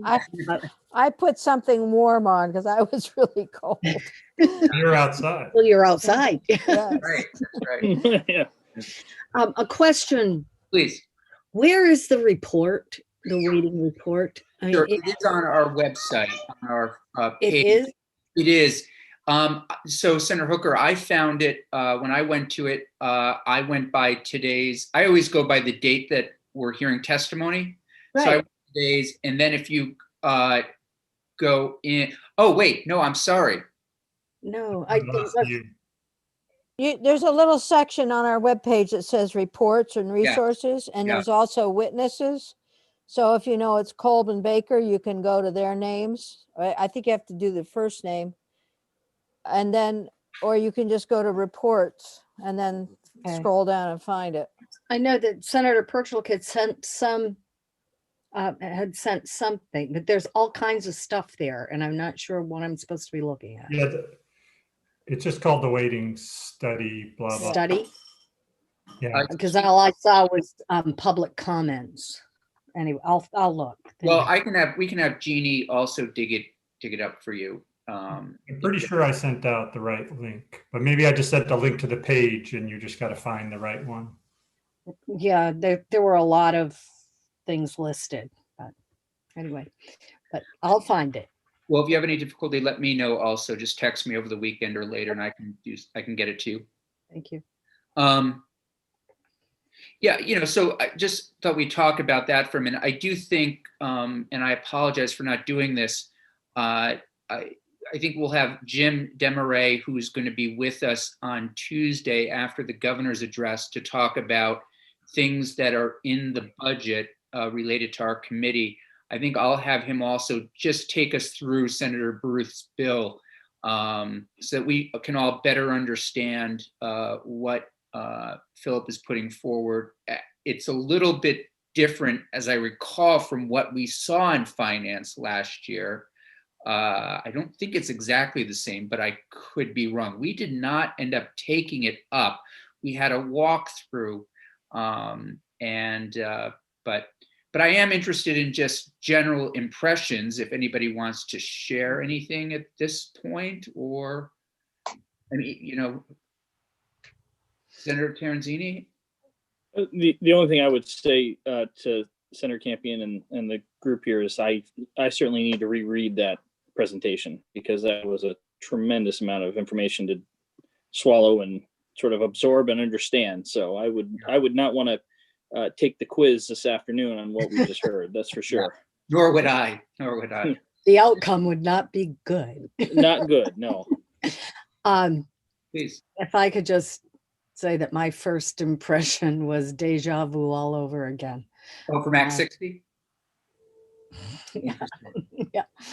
Yeah. So it sounded to me as if the responsibility is placed on the district, the towns.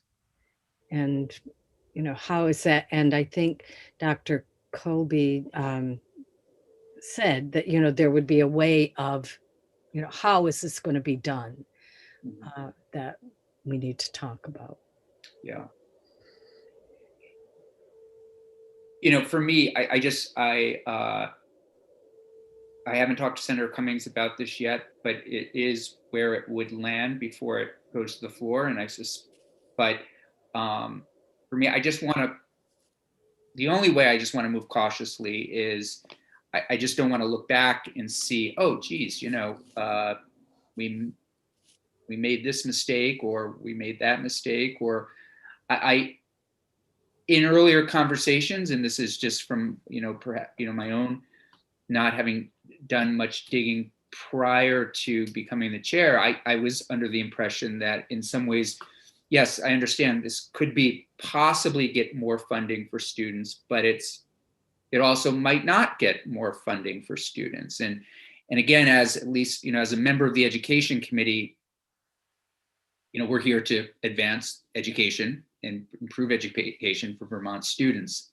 I thought Dr. Baker's final comment was valid, that we would be creating something that would allow people to do more. But of course, there's no guarantee. Senator Perchlik, I'm curious to know what you're thinking, having been on the committee last session. Yeah, and I think if we proceed with the bill and hear from, the other cast of characters that we usually hear from, I think that's where some of this theory and the study language that we heard today, which can be kind of academic, starts making more sense. So it's a good foundation. And I think that was my experience last year. I felt pretty lost at sea at the beginning. But then as you hear from the folks that are kind of quote unquote more on the ground, from the school boards, from the superintendents, and others, then you kind of, it comes into focus. And what I think, because I asked Desmarais to put in a bill basically on what we passed, and he said, oh, Bruce already done that. So I think it is pretty close to what we passed, but maybe he made some tweaks. And it's a step towards what the study recommends, because our feeling was that we can't just implement it overnight or over 1 year. It just would be too difficult. So it's like, okay, let's get the conversation. It's too bad we lost a year on that, but it is difficult for folks to understand. So I think she talked about that one appendix, and when I think James Desmarais has some good data on this too that we looked at last year, that just kind of breaks it down more into, it even breaks it down by school district in dollars. So it has a chart, which I don't know if that's in the study or if that's something that Ledge Council created, that's helpful to look at. Okay. Senator Chittenden? I'm not against moving this forward. As I read the bill today, I think we need to frame it very clearly as your opening comments, Chair Campion, was that this is about equity and an equitable resource allocation method for getting students to have resources, but it's not going to solve all of the concerns that we have in the state. My bigger concerns are where we didn't spend time on this afternoon, which we're touching upon now, which is implementation. I would love to see as I read the bill, the implementation of the plan that comes forward, if it passes by this December, I'd really want to see a phased do no harm shadow implementation. We did something similar at UVM when we drastically overhauled our budgetary model, where each department could see what under the new budgetary model things would look like before it actually took effect. And having a 2 or 3 year grace period where this weighting study districts would see this is what we're doing, but if/when we switch over to this weighting, this is how it would look at that stage. I'd really want that to be an established piece of this rollout, just so that communities could really acclimate to what the implications are of this on the ground. So you preempted one of my comments. I think that's really a good idea. And then the other thing is, I think this is such an awesome opportunity to really actualize Brigham because it hasn't been. And so, and I would see maybe we can do some thinking about a timed rollout. So not everything is going to be able to happen at once. Not just the idea that we're modeling it 1 year and doing it the next, but rather maybe putting some steps in place. And I do think it will make it should, unless I'm speaking from ignorance here, but it sounds to me that it would simplify the funding formula tremendously, but at the local level. No, I look at you. You're saying no. That would be an aspiration. All right, well, then we'll move forward. We'll have Jim take us through the bill. Senators can have an opportunity to look at the study itself. If you have any difficulty finding it, please let Jeannie or me know, and we'll plug away and hear also from our usual suspects and get a sense of how it would work on the ground. Just so everyone knows, for next week, our committee will be a little bit interrupted.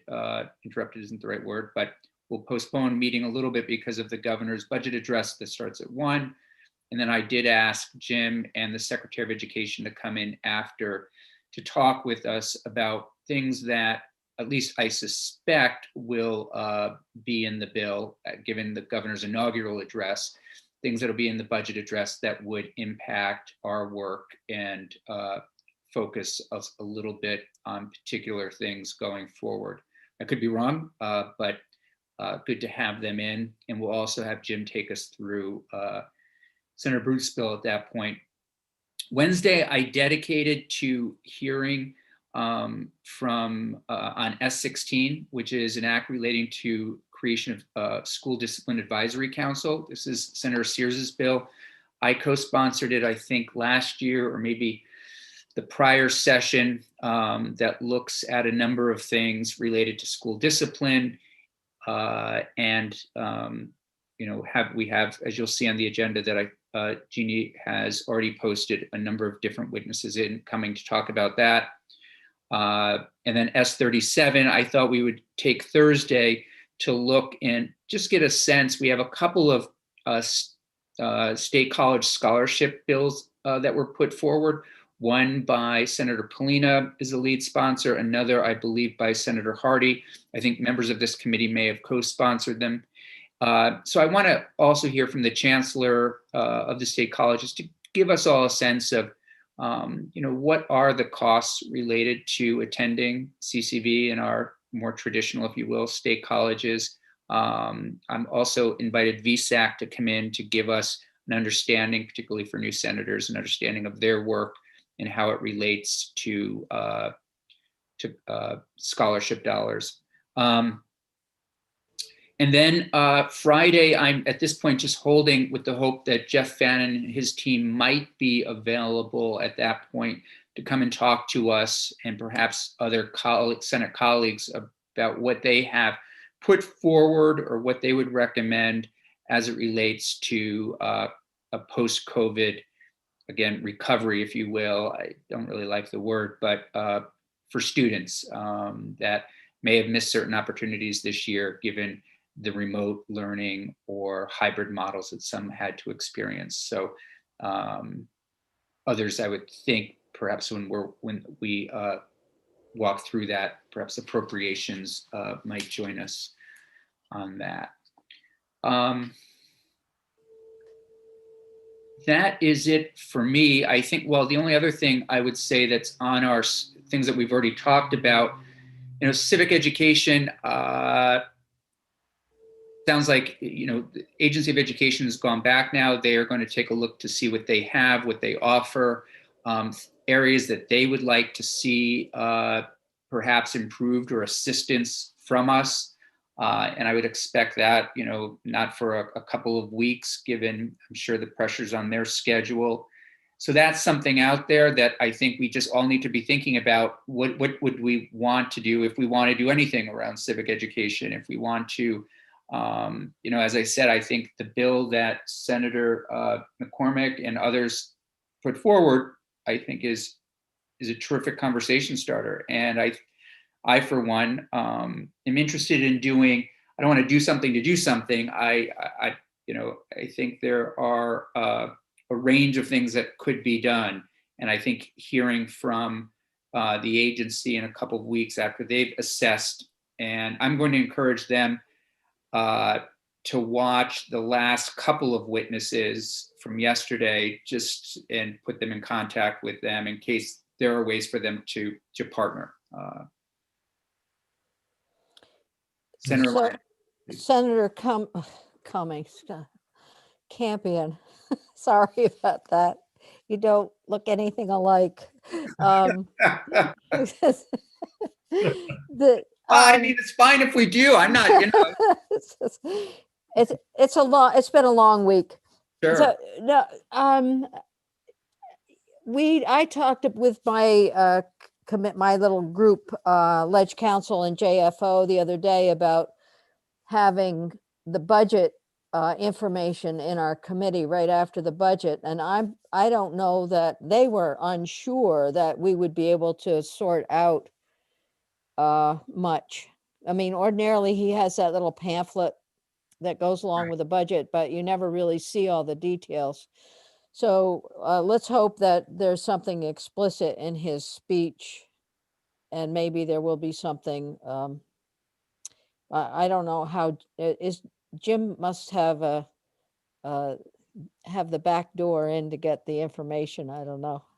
Well, I think, it's a great point. I'm hoping Secretary French has the back door, since he will hopefully know what's going to be in there. And at the very least that afternoon, we can hear from him a little more detailed information. We can ask some questions. And then Jim can be there. Either he can learn with us, or he might have some information that he could share on the fly as to how a particular policy might work or not. Yeah. Good. I'm going to ask if Jeannie, see if I can just get Jeannie for one moment. I'm here. I was on Okay. another screen. Sorry. Jeannie, would you take us off YouTube for a point of personal privilege? You want me to end